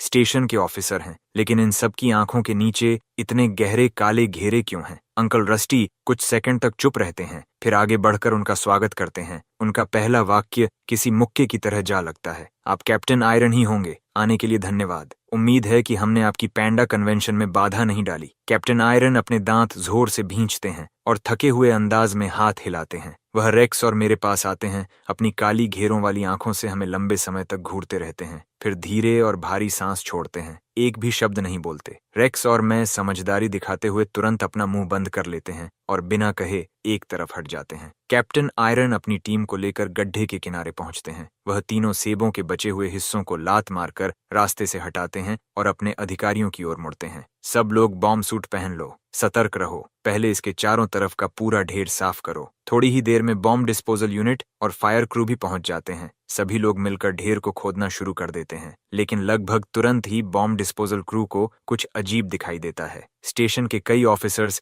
न जाने कहां से बोरे निकाल लाए हैं। वे एक हाथ से फावड़ा चला रहे हैं और दूसरे हाथ में बोरा पकड़े हुए हैं। इतने सारे लोगों के साथ काम होने के कारण पूरा ढेर साफ होने में ज्यादा समय नहीं लगता। जैसे ही सुबह की पहली रोशनी फैलनी शुरू होती है, पूरा कचरे का ढेर हटा दिया जाता है। कैप्टन आयरन गड्ढे के तल में पड़े जंग लगे खोल को देखते हैं और आखिरकार राहत की सांस छोड़ते हैं। वे बिना किसी दुर्घटना के इस स्थिति से निकल आए थे। वह अपने हाथ आपस में बजाते हैं, रेक्स और मेरे पास आते हैं और शांत स्वर में कहते हैं, चलो अब जो बचा है वह बॉम्ब डिस्पोजल टीम का काम है, वे इसे संभाल लेंगे। 10,000 युएन का रिवॉर्ड, हमारा स्टेशन इसे कवर करेगा, चलो। उधर बैक स्टेज में बुल अपनी झपकी से जागता है और उसे ऐसा महसूस होता है जैसे छत उसके ऊपर गिर गई हो। बम, क्या सच में बम जैसी चीज उनके शो का हिस्सा होनी चाहिए? उसकी पहली प्रतिक्रिया ट्रैफिक स्पाइक उठाने की होती है, लेकिन जैसे ही वह आंकड़ों को सीधा ऊपर जाते हुए देखता है, वह उसे छोड़ नहीं पाता। इसके अलावा उसके पास किसी कंटेस्टेंट को बिना कारण बाहर निकालने का कोई आधार भी नहीं है और तकनीकी रूप से यह बम एक अनक्लेम्ड ऑब्जेक्ट है। कुल रिवॉर्ड 20,000 युएन। कचरा बीनते बीनते एक दिन में 5 अंकों की कमाई। यह उस शो के उद्देश्य के बिल्कुल उल्टा था जो शुरू में सोचा गया था। बुल का सिर दर्द से फटने लगता है। शहर के दूसरी ओर हम वापस स्टेशन पहुंच चुके हैं। पेपर वर्क पूरा करने के बाद एक ऑफिसर 10,000 युएन का रिवॉर्ड लेकर आता है, साथ में 2 बस टिकट्स भी, जो कैप्टन आयरन की तरफ से व्यक्तिगत उपहार हैं। जाहिर है कैप्टन आयरन सच में बहुत अच्छे इंसान हैं। उन्होंने न सिर्फ रिवॉर्ड मनी दी, बल्कि अपनी जेब से हमारे लिए टिकट भी खरीदे। आजकल ऐसा इंसान आखिर मिलता कहाँ है? मैं सच में कैप्टन आयरन को बहुत मिस करूंगा। रेक्स की आंख फड़कती है। वह सचमुच मुझे पकड़कर स्टेशन से बाहर घसीट ले जाता है। ब्लेज, तुम्हें जरा भी अंदाजा है कि क्या हो रहा है? अगर हम अभी यहाँ से नहीं निकले तो कैप्टन आयरन को सचमुच हमें खत्म करने की इच्छा होने लगेगी। हम तेजी से शहर के पूर्वी हिस्से की ओर जाते हैं और बस में चढ़ जाते हैं। बस धीरे धीरे आगे बढ़ने लगती है। मैं खिड़की से सिर टिकाकर जम्हाई लेता हूँ। रेक्स, वहां पहुंचने में कितना समय लगेगा? क्या मैं थोड़ी नींद ले सकता हूँ? रेक्स टिकट निकालता है और उसका विवरण पढ़ता है। ग्रेस्टोन सिटी से Inkwell city, travel time 1 to 28 hours. Blaze, जितना चाहे सो लो, हमारे उतरने से पहले बहुत समय है। इंक्वेल सिटी 1 to 28 आवर्स, ये तो लगभग हमें दुनिया के दूसरे छोर पर भेजने जैसा है। और कंपटीशन में केवल 15 दिन है, उनमें से 1/3 समय बस में बिताना, क्या यह हमारी कमाई को नहीं खा जाएगा? इंक्वेल सिटी नहीं जाना है, हमें इस बस से उतरना होगा। जैसे ही कोच ग्रेस्टोन सिटी की सिटी लिमिट्स पार करेगा, चाहे वह बिल्कुल सुनसान जगह ही क्यों ना हो, मैं वापस लौटने के रास्ते में डिनर खरीद रहा हूँ। कैप्टन आयरन फोन रखता है और मुस्कुराता है। चले गए। आखिरकार चले गए इंक्वेल सिटी। केवल वहां तक पहुंचने में ही कई दिन लग जाते हैं। अगर वे दोनों वापस आना भी चाहें तो आने जाने का पूरा चक्कर लगाते लगाते शायद कंपटीशन ही खत्म हो जाएगी। कैप्टन आयरन खुशी खुशी यह पूरा हिसाब लगा रहा होता है कि तभी उसके ऑफिस का दरवाजा अचानक खुल जाता है। एक कर्मचारी हाथ में फाइल लिए अंदर आता है। कैप्टन, ऊपर से अभी कॉल आया है, हमें सहायता के लिए कहा गया है। अपेरेंटली ग्रेस्टोन सिटी के बाहर जो खुले मैदान हैं, उन्हें एक मिलिट्री यूनिट ने 3 दिन की ट्रेनिंग एक्सरसाइज के लिए रिक्विजिशन कर लिया है। उसके बाद वे चाहते हैं कि हम जाकर वहां की सफाई में मदद करें। कैप्टन आयरन भौहें सिकोड़ लेता है। एक police station military training ground की सफाई क्यों करेगा? कर्मचारी बेबसी से कंधे उचकाता है। अपेरेंटली हायर अप्स के अनुसार खबर है कि हमारी स्टेशन फील्ड क्लियरिंग में खास तौर पर बहुत स्किल्ड है। धड़ाम। कैप्टन आयरन का धैर्य उसी पल पूरी तरह विस्फोट कर देता है। उधर बस में रेक्स और मैं बहुत जोरदार बहस और दबाव डालने के बाद आखिरकार ग्रेस्टोन सिटी की सीमा के किनारे उतरने में सफल हो जाते हैं। हम तब तक इंतजार करते हैं जब तक बस दूर नहीं निकल जाती। फिर मैं लंबी सांस छोड़ता हूँ और रेक्स की तरफ मुड़ता हूँ। रेक्स, उस ड्राइवर के बारे में कुछ अजीब लग रहा था। वह आसानी से कैप्टन आयरन का इन्फॉर्मेंट हो सकता है, नहीं तो वह हमें बस से उतरने से बार बार क्यों रोकता? अब हम मेन रोड का इस्तेमाल नहीं कर सकते। वैसे भी हम स्कैवेंजर हैं। खुले मैदानों से शॉर्टकट लेना शायद हमारे लिए कुछ अच्छा निकाल दे। रेक्स को कोई आपत्ति नहीं होती और हम दोनों पीछे मुड़कर भी नहीं देखते। हम अपने बर्लप सैक्स कंधों पर डालते हैं और सीधे खुले मैदानों की ओर बढ़ जाते हैं। लाइव स्ट्रीम में ये सब देख रहे व्यूअर्स तुरंत कमेंट्स की बांट ला देते हैं। ये दोनों कभी सामान्य रास्ता नहीं लेते। इनको एक खाली मैदान में क्या मिलने की उम्मीद है? अगर वहां सचमुच कचरा मिल गया तो वह किसी चमत्कार से कम नहीं होगा। बिल्कुल, अगर मुझसे पूछो तो मैं एक आदमी को जानता हूं जो दिन में कंस्ट्रक्शन साइट पर मुफ्त में काम करता है, लेकिन रात में वहां का सारा स्क्रैप उसका होता है। स्क्रैप मेटल, बियर बॉटल्स, सब कुछ एक रात में कई बोरे भर लेता है। यार, ये सुनकर तो मेरा भी स्कैवेंजिंग करने का मन हो रहा है। लेकिन सच बताओ, चाहे कॉन्टेस्टेंट 1 कितना भी मेहनती क्यों ना हो, प्लेस को कोई नहीं पछाड़ सकता। कोई भी नहीं। हे, मैं यहाँ नया हूँ। क्या ये वही स्ट्रीम है जिसमें उस आदमी ने बॉम्ब खोजा था? वही ब्लेज? किसी के पास उसका कांटेक्ट है? मुझे उससे पूछना है कि क्या उसकी मेरे पिता से कोई निजी दुश्मनी है? पैसे के पीछे भागते भागते वह पूरी तरह जंगली हो चुका है। इस बीच रेक्स और मैं लगातार 2 घंटे से ज्यादा समय से इस बंजर इलाके में चल रहे हैं। हमारे पैरों ने जवाब दे दिया है। हम आराम करने के लिए पेड़ों के एक छोटे झुरमुट में ढह जाते हैं। रेक्स कराहते हुए कहता है, ब्लेज, उस आदमी को देखो, उसका दिमाग खराब हो गया है। हम बर्बाद हो गए। मुझे तुम्हारी बात कभी नहीं माननी चाहिए थी। वह सड़क सीधे पहाड़ों में जाती है। उसके ठीक पीछे वेस्टर्न प्रोविंस है। अब हम वापस नहीं जा सकते और ऊपर से जहां तक नजर जाती है सिर्फ बंजर जमीन है। स्क्रैप का एक टुकड़ा तक नहीं। मैं नेविगेशन ऐप को लंबे समय तक घूरता रहता हूँ। हाँ, ये लापरवाही थी, लेकिन वापस जाना कोई विकल्प नहीं है। मैं ग्रेस्टोन सिटी कभी वापस नहीं जा रहा। मैं रेक्स के कंधे पर हाथ मारता हूँ और आगे बढ़ता रहता हूँ। मैं यह मानने से इनकार करता हूँ कि इतना बड़ा वेस्टलैंड पूरी तरह खाली होगा। मेरे मुंह से शब्द निकलते ही ऊपर हवा में एक धीमी गुनगुनाहट भर जाती है। मैं सिर उठाकर देखता हूँ। कुछ ठीक हमारे ऊपर है। ये स्क्रैप में गिना जाएगा, है ना? ये तो पहले से ही टूट चुका है। इसके टुकड़े उठाने पर हमें परेशानी नहीं होनी चाहिए। कुछ ही देर बाद हम जमीन पर बिखरे हर हिस्से को इकट्ठा कर रहे होते हैं। हम एक छोटी आग जलाते हैं और सफलतापूर्वक आधा पाउंड कॉपर वायर निकाल लेते हैं। तभी रेक्स अचानक तेज आवाज में चिल्लाता है और पेड़ की शाखाओं में फंसा हुआ एक छोटा एयरक्राफ्ट शेल निकालकर सीधे मेरे चेहरे के सामने कर देता है। हे भगवान, ब्लेज, इस पर क्या लिखा है? मैं उससे वह चीज लेता हूँ और ड्रोन केसिंग पर छोटे अक्षरों में छपा हुआ टेक्स्ट पढ़ता हूँ। Western command recon drone eagle unit. मेरा गला सूख जाता है। मैं जमीन पर पड़े जले हुए मलबे के ढेर को घूरता रहता हूँ। डर धीरे धीरे मेरे सीने में फैलने लगता है। मैं तुरंत अपना फोन निकालता हूँ और सेफ्टी ब्यूरो को कॉल करता हूँ। यह एक्सीडेंट था। अगर मैं खुद रिपोर्ट कर दूं तो शायद वे नरमी बरतेंगे, लेकिन जैसे ही कॉल लगती है लाइन बिजी मिलती है। बस लगातार बीप की आवाज आती रहती है। उधर चैट पूरी तरह फट पड़ती है। खत्म, सब खत्म। मैं अभी अभी स्ट्रीम का आदी हुआ था और अब ये खत्म होने वाली है। ये जेल जा रहा है और अभी तक इसे असली स्क्रैप भी नहीं मिला।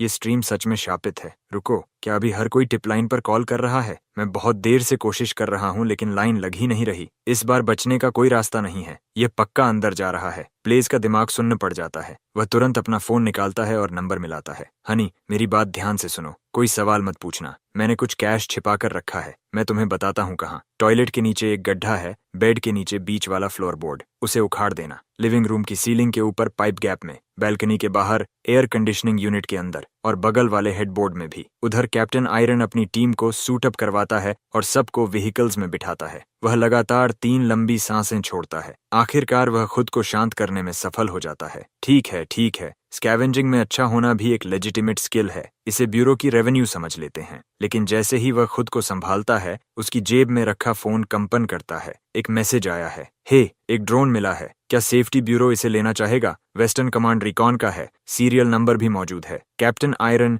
कुछ सेकंड के लिए पूरी तरह चुप हो जाता है। वह दांत भींचता है और लाइव स्ट्रीम खोलता है। बस एक नजर, केवल एक नजर ही काफी थी। स्ट्रीम की लोकेशन ठीक वही बैटलफील्ड थी जिसे उसके हायर अप्स ने उन्हें साफ करने का आदेश दिया था। कैप्टन आयरन पत्थर की तरह जम जाता है। हम तो अभी बेस से निकले ही थे और ये दोनों पहले से हाई ग्राउंड पर पहुंच गए। क्या किसी ने इन्हें टिप दी है? ब्यूरो में जरूर कोई मोल है, नहीं तो ये हर मिशन में हमसे पहले कैसे पहुंच जाते हैं? डिब्री सर्च, फ्यूजिटिव केस और अब बैटलफील्ड क्लीनअप भी। कैप्टन आयरन पोस्ट को दोबारा देखता है। ये मिलिट्री एक्सरसाइज के बाद छोड़ा गया संदेश था। कमेंट में लिखा था, एक्सरसाइज जोन से मिली कोई भी चीज फेयर गेम है, बस उसे प्राइवेट तौर पर मत बेचना। तुम उसे सेफ्टी ब्यूरो में रिवॉर्ड के लिए भी जमा कर सकते हो। जितनी ज्यादा सैल्वेज वैल्यू होगी उतना बड़ा पे आउट मिलेगा। मैं कमेंट करने वाले की प्रोफाइल पिक्चर को ध्यान से देखता हूँ। वह सेफ्टी ब्यूरो के एंट्रेंस के सामने रखा कूड़ादान था। रुको, ये तो गेट हाउस है। ये ओल्ड गेट है, ब्यूरो का सिक्योरिटी गार्ड। अगर उसने कहा है तो बात पक्की है। मैं राहत की सांस छोड़ता हूँ और उसी पल मेरे दिमाग में एक साहसी विचार कौंध उठता है। मैं मुस्कुराते हुए रेक्स की तरफ देखता हूँ। रेक्स, हमारे पास काम है। मैं रेक्स को लेकर वेस्टलैंड के और अंदर बढ़ जाता हूँ। चलते हुए हम जमीन को रेक से खुरचते रहते हैं, उम्मीद करते हुए कि कुछ न कुछ मिलेगा। लेकिन 1 घंटे से भी ज्यादा समय गुजर जाता है और सिस्टम की तरफ से एक भी पिंग नहीं आती। क्या यह खराब हो गया है? मैं झुंझलाकर रेक को जमीन में जोर से घोंप देता हूँ और अचानक महसूस करता हूँ कि नीचे से किसी चीज ने जवाब में टक्कर मारी है। झटका मेरे हाथों में दौड़ जाता है और वे सुन्न हो जाते हैं। आवाज सुनकर रेक्स घूमता है। वह मुड़ी हुई रेक को देखता है और वहीं ठिठक जाता है। फिर लंबे समय तक मुझे घूरता रहता है। प्लीज सच सच बताओ, क्या तुमने कहीं डिटेक्टर छिपा रखा है? क्योंकि तुम तो चलते फिरते ह्यूमन मेटल डिटेक्टर की तरह व्यवहार कर रहे हो। वह नीचे बैठता है, छोटी शवल निकालता है और खुदाई शुरू कर देता है। मैं उसके पास बैठकर देखने लगता हूँ। कुछ ही पलों बाद मैं मिट्टी से एक गोल वस्तु बाहर निकालता हूँ। रेक्स खुद को रोक नहीं पाता। नो वे, ये ग्रेनेड है। मेरा गला सूख जाता है। एक पूरी तरह सही सलामत ग्रेनेड।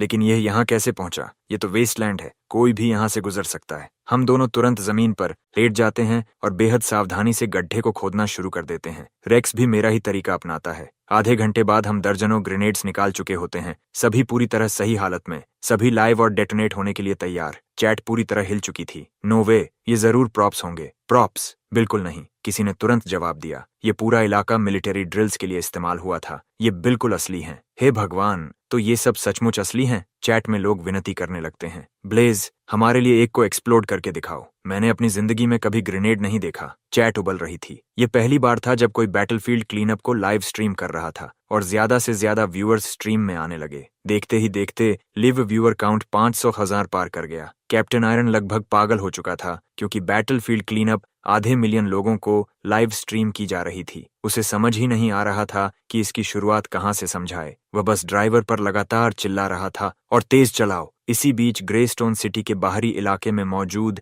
एक बड़े स्क्रैप यार्ड पर बाकी कंटेस्टेंट्स ने नोटिस किया कि उनके व्यूअर्स धीरे धीरे गायब हो रहे हैं। उन्होंने पता लगाया कि वे कहाँ गए। हर एक व्यूअर स्ट्रीम नंबर 3 पर पहुंच चुका था। उन्होंने स्ट्रीम खोली और जो देखा उसके बाद कोई भी शांत नहीं बैठ सका। कचरे में चीजें ढूंढना बनाम ग्रेनेड्स उठाना, इसमें कोई मुकाबला ही नहीं था। एक कंटेस्टेंट दांत भींचकर चिल्लाया, मैं उस वेस्टलैंड को जानता हूँ, वह मेरे गांव के बिल्कुल पास है। इस कंपटीशन को जीतना तो भूल ही जाओ। वहां सिर्फ बुलेट केसिंग्स उठाने का पैसा भी इससे कहीं ज्यादा मिलेगा। यहाँ सड़ने से तो लाख गुना बेहतर है। कौन कौन चल रहा है? ये सुनते ही हर कोई तुरंत तैयार हो जाता है। दूसरे कंटेस्टेंट्स अपना पैसा इकट्ठा करना शुरू कर देते हैं। क्राउड फंडिंग करके इतना पैसा जमा कर लेते हैं कि एक ट्रैक्टर किराए पर ले सकें। ट्रैक्टर गरजता हुआ शहर के बाहरी इलाके की ओर निकल पड़ता है। स्क्रैप यार्ड में अभी भी काम कर रहे स्कैवेंजर्स उसे जाते हुए देखते हैं और मान लेते हैं कि सबको कोई बेहतर जगह मिल गई है। वे भी अपने टूल्स उठाते हैं और ट्रैक्टर के पीछे पीछे निकल पड़ते हैं। कुछ ही देर में लोगों की भीड़ शहर से बाहर की ओर बहने लगती है। रास्ते में जो भी इस जुलूस को देखता है, चाहे वह प्रोफेशनल स्कैवेंजर हो या बस राहगीर, हर कोई इस मार्च में शामिल हो जाता है। शहर के दूसरी ओर बुल बैक स्टेज अपना सामान पैक कर रहा होता है। वह सेफ्टी ब्यूरो जाकर दया की भीख मांगने की तैयारी कर रहा था कि तभी ऑफिस का दरवाजा धड़ाम से खुल जाता है। बुल, जल्दी बाहर आओ, बहुत बड़ा मामला हो गया है। ऑनलाइन खबर फैल चुकी है कि जिस वेस्टलैंड में ब्लेज ने ड्रोन गिराया था वह मिलिट्री एक्सरसाइज जोन था। लोग पहले ही बैटलफील्ड क्लीनअप की तैयारी कर रहे थे। अब हर कंटेस्टेंट वहां भाग गया है। सेफ्टी ब्यूरो भी रास्ते में है और सुपरमार्केट के सारे रेक्स तक बिक चुके हैं। बुल वहीं रुक जाता है। अगर सेफ्टी ब्यूरो मामला संभाल रही है तो अब यह उसकी जिम्मेदारी नहीं रही। वह सुरक्षित है। लेकिन ये कॉन्टेस्टेंट्स आखिर कर क्या रहे हैं? बुल पूरी क्रू के साथ बाहर भागता है और बैकस्टेज लगी मॉनिटर वॉल को घूरने लगता है। कुछ कॉन्टेस्टेंट्स अभी भी कंस्ट्रक्शन साइट पर कचरा खोद रहे हैं, लेकिन बाकी सभी कंटेस्टेंट्स एक ही ट्रैक्टर पर ठूंसे हुए हैं और उनके पीछे 100 से भी अधिक लोगों की भीड़। बूढ़े, जवान, पुरुष, महिलाएं सब एक साथ दौड़ रहे हैं। हर किसी के चेहरे पर ऐसा भाव है जैसे वह किसी बेहद गंभीर मिशन पर निकला हो। कमर पर बर्लप सैक्स लटक रहे हैं, बाएं हाथ में शवल और दाएं हाथ में रेक। सभी ट्रैक्टर के पीछे पूरी ताकत से भाग रहे हैं। बुल समझ नहीं पाता कि उसे हंसना चाहिए या रोना चाहिए। अच्छी खबर यह थी कि उसका करियर बर्बाद नहीं हुआ। बुरी खबर यह थी कि शो पूरी तरह पटरी से उतर चुका था और उसका पॉकेट मनी भी गया। इस बीच वेस्टलैंड पर रात उतर चुकी थी। चारों ओर अंधेरा फैल गया था। रेक्स और मैं अब भी आधे भरे हुए बर्लैप सैक में ग्रेनेड्स लिए इधर उधर घूम रहे थे। तभी मेरे सामने लाल रंग की एक चमकती हुई रोशनी दिखाई देती है। मैं प्रतिक्रिया भी नहीं दे पाता कि तभी एक भारी सी क्लंक की आवाज आती है। रेक्स तुरंत जम जाता है। मैं सावधानी से आगे बढ़ता हूं और सिस्टम प्रॉम्प्ट चेक करता हूं। इस लोकेशन की एक्सकवेशन करने पर कम से कम 1000 यूएन मूल्य का रिवॉर्ड मिल सकता है। मेरे शरीर पर तुरंत ठंडा पसीना छूट जाता है। मुझे नहीं पता नीचे क्या दबा है, लेकिन जब से सिस्टम ऑनलाइन हुआ है उसकी एक भी पिंग सामान्य नहीं रही। हर बार या तो श्रैपनल निकलता है या कोई ऐसी चीज जो उड़ सकती है। यह भी शायद वैसी ही कोई चीज है। मेरी प्रतिक्रिया देखकर रेक्स पहले ही घबरा चुका है। ब्लेज, क्या हुआ? प्लीज ये मत कहना कि यह लैंडमाइन है। क्या मैं अभी भी भाग सकता हूँ? मैं अपने होंठ भींच लेता हूँ और सहानुभूति भरी नजर से उसकी ओर देखता हूँ। अब भागना वास्तव में कोई विकल्प नहीं है। तो क्या तुम्हारे कुछ आखिरी शब्द हैं? ये सुनते ही रेक्स के पैर कांपने लगते हैं। वह एक पल के लिए झिझकता है, फिर कैमरा मेरे हाथों में थमा देता है और ऐसे विलाप करने लगता है जैसे जन्म से ही उसके साथ अन्याय हुआ हो। मुझे बचपन में कभी अच्छा खाना भी नहीं मिला। ब्लेज, क्या यहाँ डिलीवरी मंगवाई जा सकती है? मेरे लिए 2 LBS braced pig trotters order कर दो। हम घंटों से यहाँ हैं और मैंने डिनर तक नहीं किया। मैं एक कदम पीछे हटता हूँ। रेक्स की ओर हाथ हिलाते हुए धीरे से कहता हूँ, ठीक है, रोना बंद करो। वहाँ एक बड़ा पत्थर पड़ा है। मैं उसे खींच कर लाता हूँ और कुछ ट्राई करता हूँ। ये एक्सरसाइज जोन था, इसलिए हो सकता है ये सिर्फ प्रॉप हो। मैं अभी यह कह ही रहा होता हूँ कि अचानक रेक्स का फोन बज उठता है। मैं आगे बढ़कर फोन निकालता हूँ और देखता हूँ कैप्टन आयरन कॉल कर रहा है। ब्लेज, मेरी बात ध्यान से सुनो। रेक्स से कहो कि वह एक मांसपेशी तक न हिलाए। उसके पैर के नीचे जो लैंडमाइन है वह एक्सरसाइज का हिस्सा नहीं है। मैंने पुष्टि कर ली है। इस ड्रिल में किसी भी लैंड माइन का इस्तेमाल नहीं हुआ था। ये बहुत पुराने समय की बची हुई माइन होने की संभावना है। किसी भी चीज को मत छूना। हम बहुत करीब हैं, कुछ ही सेकंड में पहुंच रहे हैं। कैप्टन आयरन मशीन गन की तरह पूरी बात एक ही सांस में बोलता है और कॉल काट देता है। मैसेज साफ था, वहीं रुको और रेक्स को बिल्कुल स्थिर रखो। मैं अभी यह बात उसे बताने ही वाला होता हूँ कि रेक्स अचानक बोल पड़ता है, प्लीज, मेरा पेट दर्द कर रहा है। मैं सच में अब और नहीं रोक सकता। उसी समय वेस्टलैंड के किनारे एक के बाद एक दर्जन से अधिक सेफ्टी ब्यूरो व्हीकल्स आकर रुकती हैं। कैप्टन आयरन छलांग लगाकर बाहर निकलता है और अपनी टीम के सामने खड़ा हो जाता है। Attention everyone, mission briefing. Squad 1, तुरंत फुल स्वीप शुरू करो। प्राइमरी ऑब्जेक्टिव, सभी बिखरे हुए शेल केसिंग्स को लोकेट करना। स्क्वाड 2, व्हीकल्स में ही पोजीशन बनाए रखो। इस बीच मैं और इंतजार नहीं कर सकता। मैं नीचे झुकता हूँ और रेक्स के पैरों के आसपास की मिट्टी खोदने लगता हूँ। वहां बैठी लैंडमाइन को घूरता हूँ। जंग लगी हुई, मौसम की मार खाई हुई, वह चीज डराने वाली हद तक असली लग रही थी। उसमें नकली जैसा कुछ भी नहीं था। मैं अभी भी हिचकिचा रहा था कि रेक्स बोल पड़ा, ब्लेज, जल्दी करो। अगर माइन नहीं फटी तो मैं फट जाऊंगा। मैं सच में अब और नहीं रोक सकता। मैं गहरी सांस लेता हूँ। ठीक है, मैं 3, 2, 1 गिनूंगा, फिर तुम दौड़ना। मैं उसे पीछे धकेलता हूँ ताकि थोड़ा फासला बन जाए और गिनती शुरू करता हूँ। 3, 2, 1। रेक्स गोली की तरह उछलता है। एक हाथ पीछे दबाए हुए ऐसी रफ्तार से भागता है कि हवा में उसकी परछाइयां बन जाती हैं। एक पल में वह पेड़ों के पीछे गायब हो जाता है। ठीक उसी समय जमीन पर पड़ी लैंडमाइन चिंगारी छोड़ती है। मैं उसे देखते ही जमीन पर चिपक जाता हूँ। दोनों हाथ सिर पर रख लेता हूँ। फिर एक जोरदार धमाका होता है। मैं ऊपर देखता हूँ और आसमान रंग बिरंगी आतिशबाजी से भर उठता है। मैं बस घूरता रह जाता हूँ। दुनिया में कौन ऐसा इंसान है जो लैंडमाइन के आकार की फायरवर्क बनाता है? लेकिन फिर मुझे समझ आता है कि सिस्टम ने इसकी कीमत केवल 1000 यूएन क्यों बताई थी। चैट पूरी तरह पागल हो जाती है। हाँ, तो रेक्स 3 घंटे से जिस चीज से डरा हुआ था वह सिर्फ फायरवर्क डिकॉय निकली। लेकिन सच कहूं तो ये चीज बनाई किसने थी? ये वाकई डरावनी लगती है। मुझे ये डिजाइन याद है। सालों पहले एक पुरानी फायरवर्क्स वर्कशॉप ने इसे बनाया था, लेकिन ज्यादा समय तक मार्केट में नहीं रही। इसे हटा दिया गया था क्योंकि यह असली लैंड माइन जैसी बहुत ज्यादा दिखती थी। मेरी नजर कैप्टन आयरन की टीम के हाथों में पकड़े बर्लप सैक्स पर जाती है। वे पूरी तरह भरे हुए थे।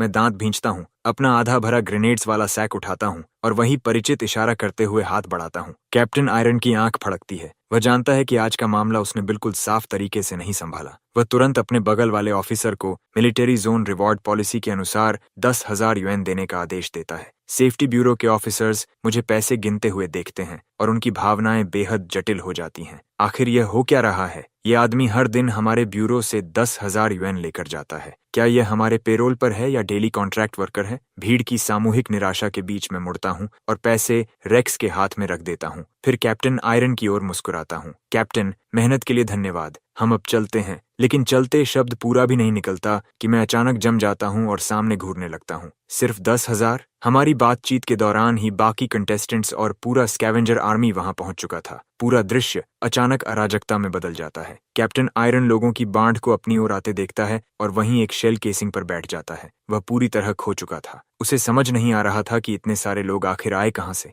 यह खबर लीक किसने की? सच कहूं तो मैं भी थोड़ा डरा हुआ था, लेकिन मेरी जिज्ञासा अपने चरम पर पहुंच चुकी थी क्योंकि मेरा टारगेट ठीक सामने मौजूद था। मैं जबड़ा भींचता हूँ, अपनी रेक और शवल को कसकर पकड़ता हूँ और रेक्स अपना बर्लप सैक कंधे पर डाल लेता है। बड़ा काम आने वाला है। पीछे देखे बिना मैं सीधे दूर दिखाई दे रहे मिट्टी के टीले की ओर बढ़ जाता हूँ। हम दोनों उसके निचले हिस्से में खुदाई शुरू कर देते हैं। ये देखकर हर कोई स्तब्ध रह जाता है। किसी को समझ नहीं आता कि उनका पीछा करें या नहीं। ये दोनों कर क्या रहे हैं? पहाड़ी क्यों खोद रहे हैं? लेकिन अगर ब्लेज खोद रहा है तो शायद अंदर कुछ कीमती होगा। क्या हमें भी खोदना चाहिए? तभी किसी ने जवाब दिया, बिल्कुल नहीं। मैं यहीं पास के गांव से हूँ। उस पहाड़ी पर कुछ भी नहीं है। वहां तो एक पेड़ तक नहीं उगता। ब्लेज बस पैसा कमाने के बाद लोगों को बेवकूफ बना रहा है। भीड़ कुछ देर तक आपस में बड़बड़ाती रहती है। वे हमें लगातार खोदते देखते हैं, लेकिन कुछ निकलता नहीं। धीरे धीरे सब आराम से वापस वेस्टलैंड में तलाश करने लगते हैं। रेक्स और मैं सिर झुकाकर खुदाई जारी रखते हैं। कुछ समय बाद रेक्स की ताकत जवाब देने लगती है। ब्लेज, हम यह कब तक करेंगे? ये पहाड़ी छोटी नहीं है। 2 छोटी शवल से तो हम कयामत तक। लेकिन उसका वाक्य बीच में ही रुक जाता है। उसकी आंखें फैल जाती हैं। चेहरा पूरी तरह खाली हो जाता है। फिर उसके मुंह से विस्फोट जैसी आवाज निकलती है, हे भगवान! ओह मेरे! मैं तुरंत उसकी ओर भागता हूँ। घबराए हुए रेक्स को पकड़ लेता हूँ और चारों तरफ नजर दौड़ाता हूँ। स्कैवेंजर क्राउड अब काफी दूर जा चुकी थी। मैं राहत की सांस छोड़ता हूँ और धीमी आवाज में कहता हूँ, श्श, आवाज कम, शांत रहो। इसे निकालते समय मुझे संभालना और कैमरा को ब्लॉक करना। अगर उन गिद्धों ने यह देख लिया तो हम पर टूट पड़ेंगे और सुबह तक यह पूरा टीला साफ हो जाएगा। रेक्स आखिरकार होश में लौटता है। वह तेजी से सिर हिलाता है और मदद के लिए हाथ बढ़ाता है। उसके चेहरे पर छाया हुआ सदमा धीरे धीरे पिघल जाता है और उसकी जगह शुद्ध विस्फोटक खुशी ले लेती है। ब्लेज, मैंने फैसला कर लिया है। अब से मैं तुम्हारे साथ ही रहूंगा। अगर इस बार हम क्राउन नहीं भी जीत पाए तो भी एक दिन हम अपनी स्कैवेंजिंग कंपनी शुरू करेंगे और ढेर सारा पैसा कमाएंगे। लेकिन इस समय मेरे पास रेक्स की बातों के लिए समय नहीं था। मैं गड्ढे से कुछ बाहर निकालने में पूरी तरह व्यस्त था। कुछ समय बाद कैप्टन आयरन अपनी टीम के साथ पूरी रफ्तार से वहां पहुंचता है। वह हमारे पास रखे ब्रॉन्ज कॉल्ड्रन को देखता है जो घुटनों तक ऊंचा था और बेहद प्राचीन दिखाई देता था। वह कुछ देर तक बस खड़ा रह जाता है, फिर लंबी सांस खींचता है, मेरे पास आता है और मेरे कंधे पर हाथ रखता है। ब्लेज, सच कहूं तो तुम स्कैवेंजिंग में पूरी तरह बर्बाद हो रहे हो। कभी मौका मिले तो अपनी वह छोटी शवल लेकर मेरे परिवार की पुरानी बेरियल प्लॉट पर भी खुदाई कर देना। कौन जाने वहां क्या निकल आए। मैं तुम्हारा बड़ा एहसानमंद रहूंगा। रेक्स उसके बगल में खड़ा कान से कान तक मुस्कुरा रहा था। कैप्टन, इसे टटोलना बंद कर दीजिए। जब हमें ग्रेनेड मिला था तब मैं ब्लेज को सिर से पैर तक चेक कर चुका हूँ। इसके पास कोई डिटेक्टर नहीं है, मैं कसम खाता हूँ। अब क्या आप कुछ कॉल्स करके पता लगा सकते हैं कि रिवॉर्ड कितना मिलेगा? कैप्टन आयरन समझता था कि मामला गंभीर है। कल्चरल रिलिक्स कोई मजाक नहीं थे। वह तुरंत हेरिटेज ब्यूरो को कॉल करता है। 1 घंटे से थोड़ा अधिक समय बाद हेरिटेज ब्यूरो के कर्मचारी जल्दबाजी में वहां पहुंचते हैं। हेरिटेज ब्यूरो के चीफ डायरेक्टर वैंस आगे बढ़कर कहते हैं, यंग मैन, तुम दोनों ने कुछ असाधारण किया है। ये ब्रॉन्ज कॉल्ड्रन संभवतः वॉरिंग स्टेट्स पीरियड का है। इसकी कीमत का अनुमान लगाना भी मुश्किल है। मैं अभी रिपोर्ट फाइल कर रहा हूं ताकि तुम्हें रिवॉर्ड मिल सके, कम से कम 6 फिगर्स। ये सुनते ही रेक्स और मैं खुशी से लगभग पागल हो जाते हैं। लेकिन उससे भी महत्वपूर्ण बात यह थी कि ब्रॉन्ज कॉल्ड्रन निकल आने के बाद भी पूरे माउंट के ऊपर चमक रही लाल रोशनी जरा भी नहीं बदली थी। इसका मतलब साफ था, अंदर छिपी चीज सिर्फ ब्रॉन्ज कॉल्ड्रन तक सीमित नहीं थी। जब बाकी लोग कॉल्ड्रन को ले जाने में व्यस्त थे, मैं अपनी शवल उठाता हूँ और माउंट के पीछे की ओर चला जाता हूँ। यह देखकर सब लोग जम जाते हैं। हेरिटेज ब्यूरो के कर्मचारी आपस में बहस करने लगते हैं। क्या इसका दिमाग खराब हो गया है? ये पहले ही एक रेलिक निकाल चुका है। वह अपने आप में चमत्कार है। अब यह फिर खुदाई क्यों कर रहा है? बिल्कुल, ये कल्चरल रेलिक्स हैं, कोई जंगली सब्जियां नहीं कि हर जगह उग रही हों। लेकिन कैप्टन आयरन गहरी सोच में डूबा हुआ था। वह डायरेक्टर वैंस की ओर मुड़कर पूछता है, आपको नहीं लगता कि नीचे कोई एंशिएंट टूम्ब हो सकता है? डायरेक्टर वैंस तुरंत सिर हिलाता है, असंभव। हमारी डिटेक्शन टीम ने पूरे माउंट का सर्वे किया है, एक भी रीडिंग नहीं मिली। यहाँ कोई टूम्ब नहीं है। वह यह बात पूरे आत्मविश्वास के साथ कहता है। आखिर वे लोग वहां पहुंचते ही स्टैंडर्ड प्रोसीजर के अनुसार पूरे क्षेत्र की जांच कर चुके थे और उन्हें कुछ नहीं मिला था। हेरिटेज ब्यूरो की टीम कॉल्ड्रन को लेकर रवाना हो जाती है, लेकिन कैप्टन आयरन जाने की जल्दी नहीं दिखाता। उसे कुछ गड़बड़ महसूस हो रही थी। उसके मन में लगातार यह भावना उठ रही थी कि मामला अभी खत्म नहीं हुआ। लेकिन उसकी हैरानी की बात यह थी कि लंबे समय तक कुछ भी नहीं हुआ। धीरे धीरे कैप्टन आयरन को लगने लगा कि शायद उसने गलत अंदाजा लगाया था। वह अपनी टीम को इकट्ठा करके वापस निकलने ही वाला था कि अचानक रेक्स चिल्ला उठता है। कैप्टन आयरन तुरंत अपनी टीम के साथ दौड़ता हुआ वहां पहुंचता है। सचमुच वहां कुछ था। इस बिंदु पर उसके मन में केवल सम्मान ही बचा था। कैप्टन आयरन फिर से फोन निकालता है और हेरिटेज ब्यूरो को दोबारा कॉल करता है। हेरिटेज ब्यूरो की व्हीकल, जो अभी अभी गई थी, तुरंत वापस मुड़ जाती है। कैप्टन आयरन मुस्कुराते हुए उनका स्वागत करता है। चेस्ट अभी तक खोला नहीं गया है, और हाँ, सेफ्टी ब्यूरो को भी रिवॉर्ड में हिस्सा मिलना चाहिए। हमने तुम्हें 2 बार बुलाया है, कहीं ऐसा तो नहीं कि तुम हमें कुछ भी न दो? डायरेक्टर वैंस अब भी पूरी तरह उलझन में था। उनके इक्विपमेंट ने कुछ भी डिटेक्ट नहीं किया था। फिर यहाँ चीजें निकल कैसे रही थीं? वह आगे बढ़कर चेस्ट की जांच करता है। ओह वाह, ये गोल्डन ननमू वुड का बना है, जिस पर जेमस्टोन्स और इंपीरियल जेड जड़े हुए हैं। केवल इसका बाहरी हिस्सा ही अनमोल है। अंदर जो भी होगा, मैं उसकी बात बीच में काट देता हूँ। असल में बस मुझे ये बता दीजिए कि रिवॉर्ड कितना मिलेगा। मुझे अभी पूरी पहाड़ी खोदनी है। लेकिन डायरेक्टर वैंस का स्वर अचानक बदल जाता है। वह असहज होकर कहता है, देखो बेटे, हम तुमसे कुछ छीनना नहीं चाहते, लेकिन रेगुलेशंस के अनुसार 2 कल्चरल रेलिक्स मिलने के बाद हमें पूरे क्षेत्र को सील ऑफ करना पड़ता है और फुल रीइंस्पेक्शन करनी होती है। ये सुनकर मैं पूरी तरह स्तब्ध रह जाता हूँ। मैं तो मदर लोड मिलने की उम्मीद कर रहा था, और अब वे पूरी जगह बंद कर रहे थे। लेकिन डायरेक्टर वैंस सचमुच शर्मिंदा और माफी मांगता हुआ लग रहा था, इसलिए मैं अनिच्छा से सिर हिला देता हूँ। ठीक है, जब तुम लोग खत्म कर लोगे तब मैं फिर खुदाई कर लूंगा। डायरेक्टर वैंस तुरंत क्रू को रीस्वीप के लिए संगठित करने लगता है। मैं एक बड़े पेड़ की जड़ के सहारे बैठ जाता हूँ और माउंट के ऊपर चमक रही लाल रोशनी को लालसा भरी नजरों से घूरता रहता हूँ। रेक्स गहरी सांस भरता है और चुपचाप मेरे बगल में खड़ा हो जाता है। लंबी चुप्पी के बाद रेक्स बोलता है, ब्लेज, इतना स्ट्रेस मत लो। जो रिवॉर्ड हमें पहले ही मिल चुका है वह फर्स्ट प्लेस लेने के लिए काफी होना चाहिए, और अगर नहीं भी हुआ तो हम बैटलफील्ड स्वीप करते रहेंगे। थोड़ा थोड़ा जोड़कर भी बहुत हो जाएगा। लेकिन मैं उसे कोई जवाब नहीं देता। मैं धीरे धीरे खड़ा होता हूँ और माउंट की तरफ घूरने लगता हूँ। मेरे चेहरे का भाव बदलने लगता है, क्योंकि माउंट के ऊपर चमक रही लाल रोशनी अब मेरी आंखों के सामने साफ साफ हिल रही थी, और कुछ ही पलों में वह खिसकते खिसकते सीधे उस पेड़ तक पहुंच जाती है जिसके नीचे हम बैठे हुए थे। 1 मिनट, क्या सिस्टम सच में इतना एडवांस्ड है? क्या जमीन के नीचे दबे रेलिक्स खुद चल सकते हैं, या फिर नीचे कोई जीवित चीज है, कोई बीस्ट? जैसे ही यह विचार मेरे दिमाग में आता है, मैं तुरंत रेक्स को इशारा करता हूँ। रेक्स, अपना गियर उठाओ अभी। मैं अपनी शवल झपट कर उठाता हूँ और पेड़ की जड़ के पास पूरी ताकत से जमीन में घुसा देता हूँ। रेक्स को समझने में बस 1 सेकंड लगता है। वह भी अपनी शवल उठाकर खुदाई शुरू कर देता है। उधर डायरेक्टर वैंस और उसकी टीम, जो रीस्वीप कर रही थी, पीछे मुड़कर देखती है और हमें पेड़ की जड़ों पर पूरी तरह टूट पड़ते हुए पाती है। सब रुक जाते हैं और घूरने लगते हैं। ये क्या कर रहे हैं? क्या ये रेलिक्स तक पहुंचने के लिए टनल बना रहे हैं? कम से कम थोड़ा छिपकर तो करो। कौन इतनी खुलेआम खुदाई करता है? लेकिन केवल कैप्टन आयरन ही था जो हाथ बांधे खड़ा था, और उसके चेहरे पर चौड़ी मुस्कान थी। बिल्कुल यही चीज सेफ्टी ब्यूरो के साथ पहले हो चुकी थी। अब उसे पूरा यकीन था कि माउंट के नीचे कुछ नहीं है, रेलिक्स पेड़ के नीचे हैं। अनुभव से मिली हुई कठिन सीख। वह मुस्कुराते हुए डायरेक्टर वैंस की तरफ मुड़ता है। डायरेक्टर, कभी कभी चीजों को जैसा है वैसा स्वीकार करना पड़ता है। अगर शर्मिंदा नहीं होना चाहते तो अपने लोगों को उस पेड़ के पास भेजिए और खुदाई शुरू करवाइए। शायद अभी भी क्रेडिट मिल जाए। मैं बस इतना ही कहूंगा, बाकी खुद सोच लीजिए। कैप्टन आयरन ऐसा मुस्कुराता है जैसे उसे पहले से पता हो कि इसका अंत कैसे होने वाला है, फिर आराम से पेड़ की ओर चल देता है। वह नीचे ब्लेज को खुदाई करते हुए देखता है। बुरा नहीं, जड़ें पूरी तरह उलझी हुई हैं, काम धीरे चल रहा है, लेकिन कम से कम सिस्टम की लाल चमक इसी जगह पर टिक गई है और तब से हिली तक नहीं। इसका मतलब नीचे कुछ न कुछ जरूर है। चैट में इस समय लोग पूरी तरह बेकाबू हो चुके थे। हे भगवान, यह अभी भी खोद रहा है। सच कहूं तो अब अगर कोई मुझसे कहे कि ब्लेज ने जमीन से कोई मिथिकल गॉड बॉय निकाल लिया है तो मैं यकीन कर लूंगा। मैं सच में हिल चुका हूं। क्या इस आदमी के पास एक्सरे विजन है या कुछ? ये तो सीधा सुपरनैचुरल है। इसी समय कैप्टन आयरन मुझे खुदाई करते हुए देखकर संतुष्ट मुस्कान देता है। वह बेहद अच्छा महसूस कर रहा था। सेफ्टी ब्यूरो की बदकिस्मती का सिलसिला आखिरकार खत्म हो चुका था। अब हेरिटेज ब्यूरो की बारी थी परेशान होने की। लेकिन ठीक उसी क्षण अचानक एक जोरदार धमाका गूंजता है। जमीन धंस जाती है। एक बड़ा गड्ढा अचानक कहीं से खुल जाता है। कैप्टन आयरन वहीं जम जाता है। इमरजेंसी, सब लोग अभी यहाँ आओ। ऑफिसर्स दौड़ते हुए पहुंचते हैं। हेरिटेज ब्यूरो की टीम भी भाग कर आती है। डायरेक्टर वैंस मुश्किल से अपना उत्साह नियंत्रित कर पा रहा था। पिछले अनुभवों को देखते हुए माउंट से रेलिक्स निकलना और फिर पेड़ के नीचे गड्ढा खुल जाना, इसका मतलब क्या था? जवाब तो साफ था। यह टूम्ब रॉबर्स का टनल है।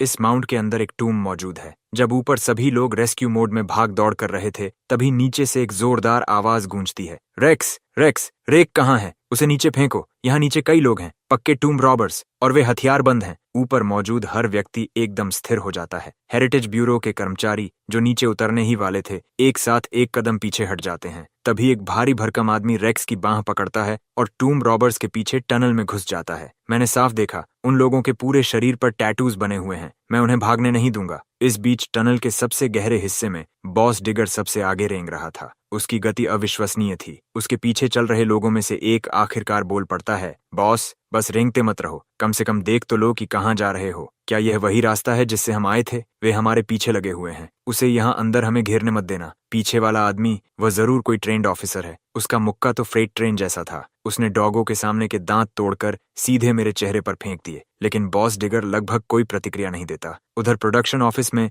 बुल अभी अभी कॉन्फ्रेंस रूम से बाहर निकला था। अगले ही पल क्लीनिंग लेडी अचानक उसके सामने आ जाती है। उसका चेहरा लाल था। वह झुककर उसके करीब आती है और तेज फुसफुसाहट में कहती है, डायरेक्टर, मैंने सुना है कि आप मुझे मिस कर रहे थे। बुल मुड़कर उसे देखता है। उसका चेहरा लाल था। वह थोड़ा नाराज दिख रही थी, लेकिन साथ ही साफ तौर पर खुश भी थी। बुल लगभग टूट ही जाता है। इस दुनिया को आखिर हो क्या गया है? मैं पागल हो गया हूँ या मेरे आसपास के सभी लोग अपना दिमाग खो चुके हैं? उधर रेक्स और मैं चलते चलते जुर्माने के लायक चीजें भी उठाते जा रहे थे। अच्छी खासी लूट मिल चुकी थी, लेकिन किसी तरह हमने टूम्ब रॉबर्स को खो दिया था। मैं झुककर टनल के डेड एंड को घूरता हूँ और सिर खुजलाता हूँ। वे गए कहाँ? क्या बला है ये? हमने उनका पूरा रास्ता फॉलो किया, डायरेक्शन भी सही थी, फिर वे अचानक गायब कैसे हो गए? मैं अभी यही समझने की कोशिश कर रहा था कि रेक्स अचानक बोल पड़ा, ब्लेज, इधर आकर देखो, यहाँ एक स्टोन स्लैब है और अंदर का काफी सामान पहले ही निकाला जा चुका है। रेक्स और मैं बचे हुए रेलिक्स अपने बर्लप सैक्स में भरने लगते हैं। मैं गुस्से में कहता हूँ, इन लोगों को इस जगह की बहुत ज्यादा जानकारी है। ये उनकी पहली बार की एंट्री नहीं है और हो सकता है इन्होंने वह स्क्रैप भी उठा लिया हो जो सही मायनों में हमारा था। ये बर्दाश्त नहीं किया जा सकता।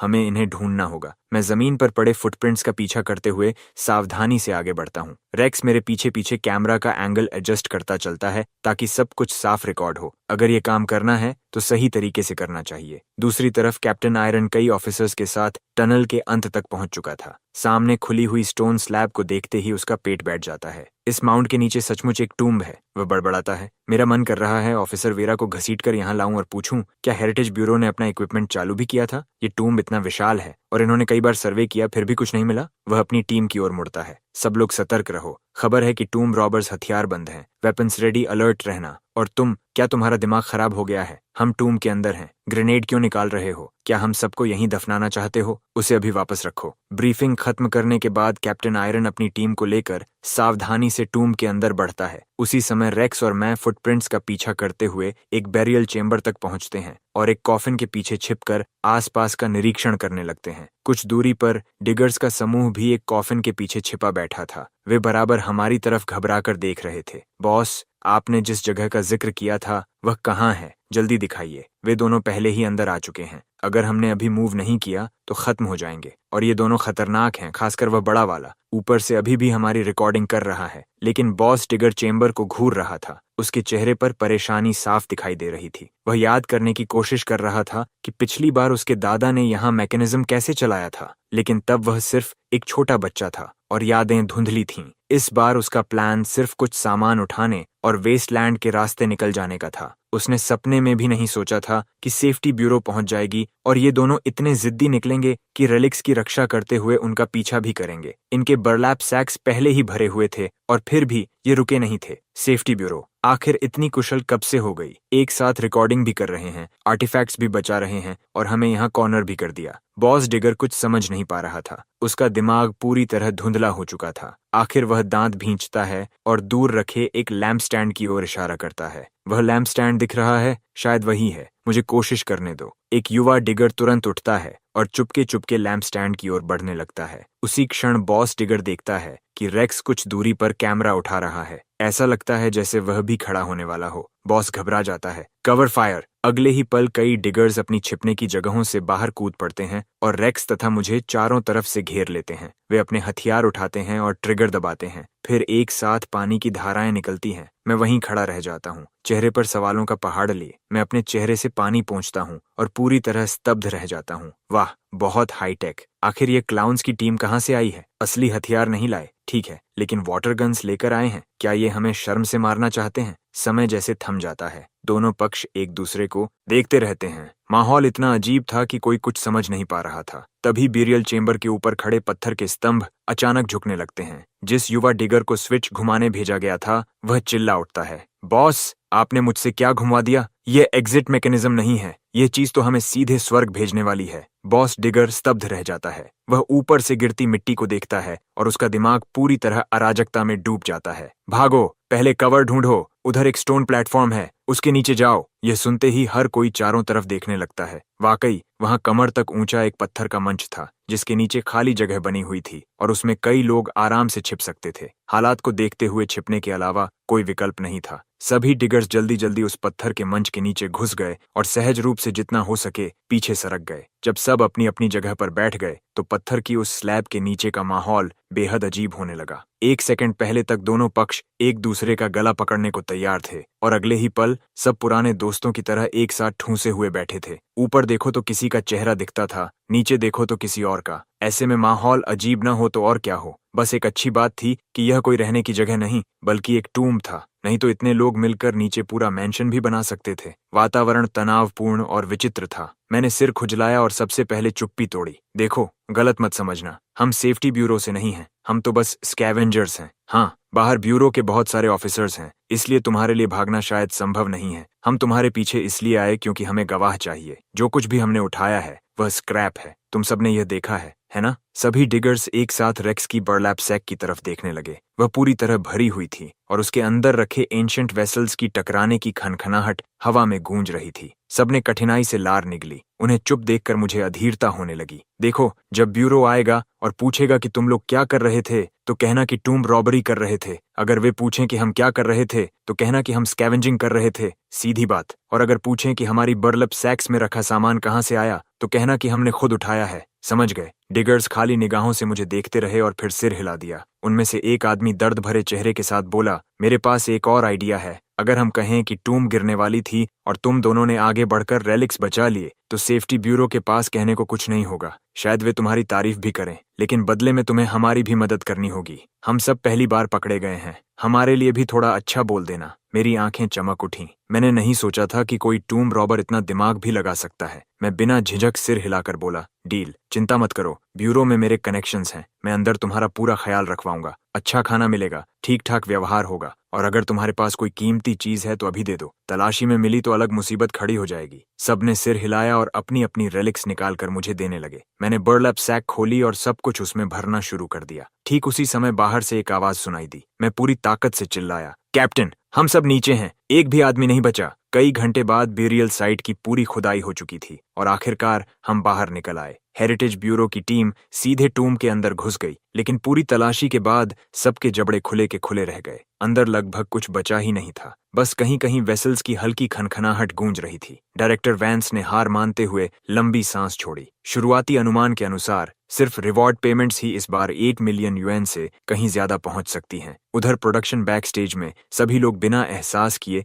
अपनी सीटों से खड़े हो चुके थे। वे अपनी आंखें रगड़ रहे थे। शो पूरी तरह वायरल हो चुका था। लाइव व्यूअरशिप 30 मिलियन पार कर चुकी थी और सीधे ट्रेंडिंग नंबर 1 पर पहुंच गई थी। पूरा हॉल खुशी के नारों से गूंज उठा। हम सफल हो गए, हम सच में सफल हो गए। पूरी प्रोडक्शन टीम जश्न की लहर में बह गई। बुल ने आखिरकार राहत की सांस ली। जब टूम पहले ढही थी तब उसे पूरा यकीन हो गया था कि कोई न कोई मर जाएगा, लेकिन सब सुरक्षित थे। व्यूअरशिप नंबर्स आसमान छू रहे थे। अब तनाव लेने की क्या जरूरत थी? तो क्या हुआ अगर शो स्क्रिप्ट से बाहर चला गया? उसने मेज पर जोर से हाथ मारा और सबको शांत होने का इशारा किया। सबसे पहले सभी को बधाई। शो बहुत बड़ी हिट बन चुकी है। सबकी सैलरी डबल, बोनस भी डबल। लेकिन इस सीजन में कुल 100 कंटेस्टेंट्स थे और उनमें से 99% ने मुझे कॉल करके ड्रॉप आउट करने की रिक्वेस्ट की है। मैंने हर एक रिक्वेस्ट मंजूर कर ली है। इसलिए लाइव सर्वाइवल शो का यह सीजन आधिकारिक रूप से यहीं समाप्त होता है।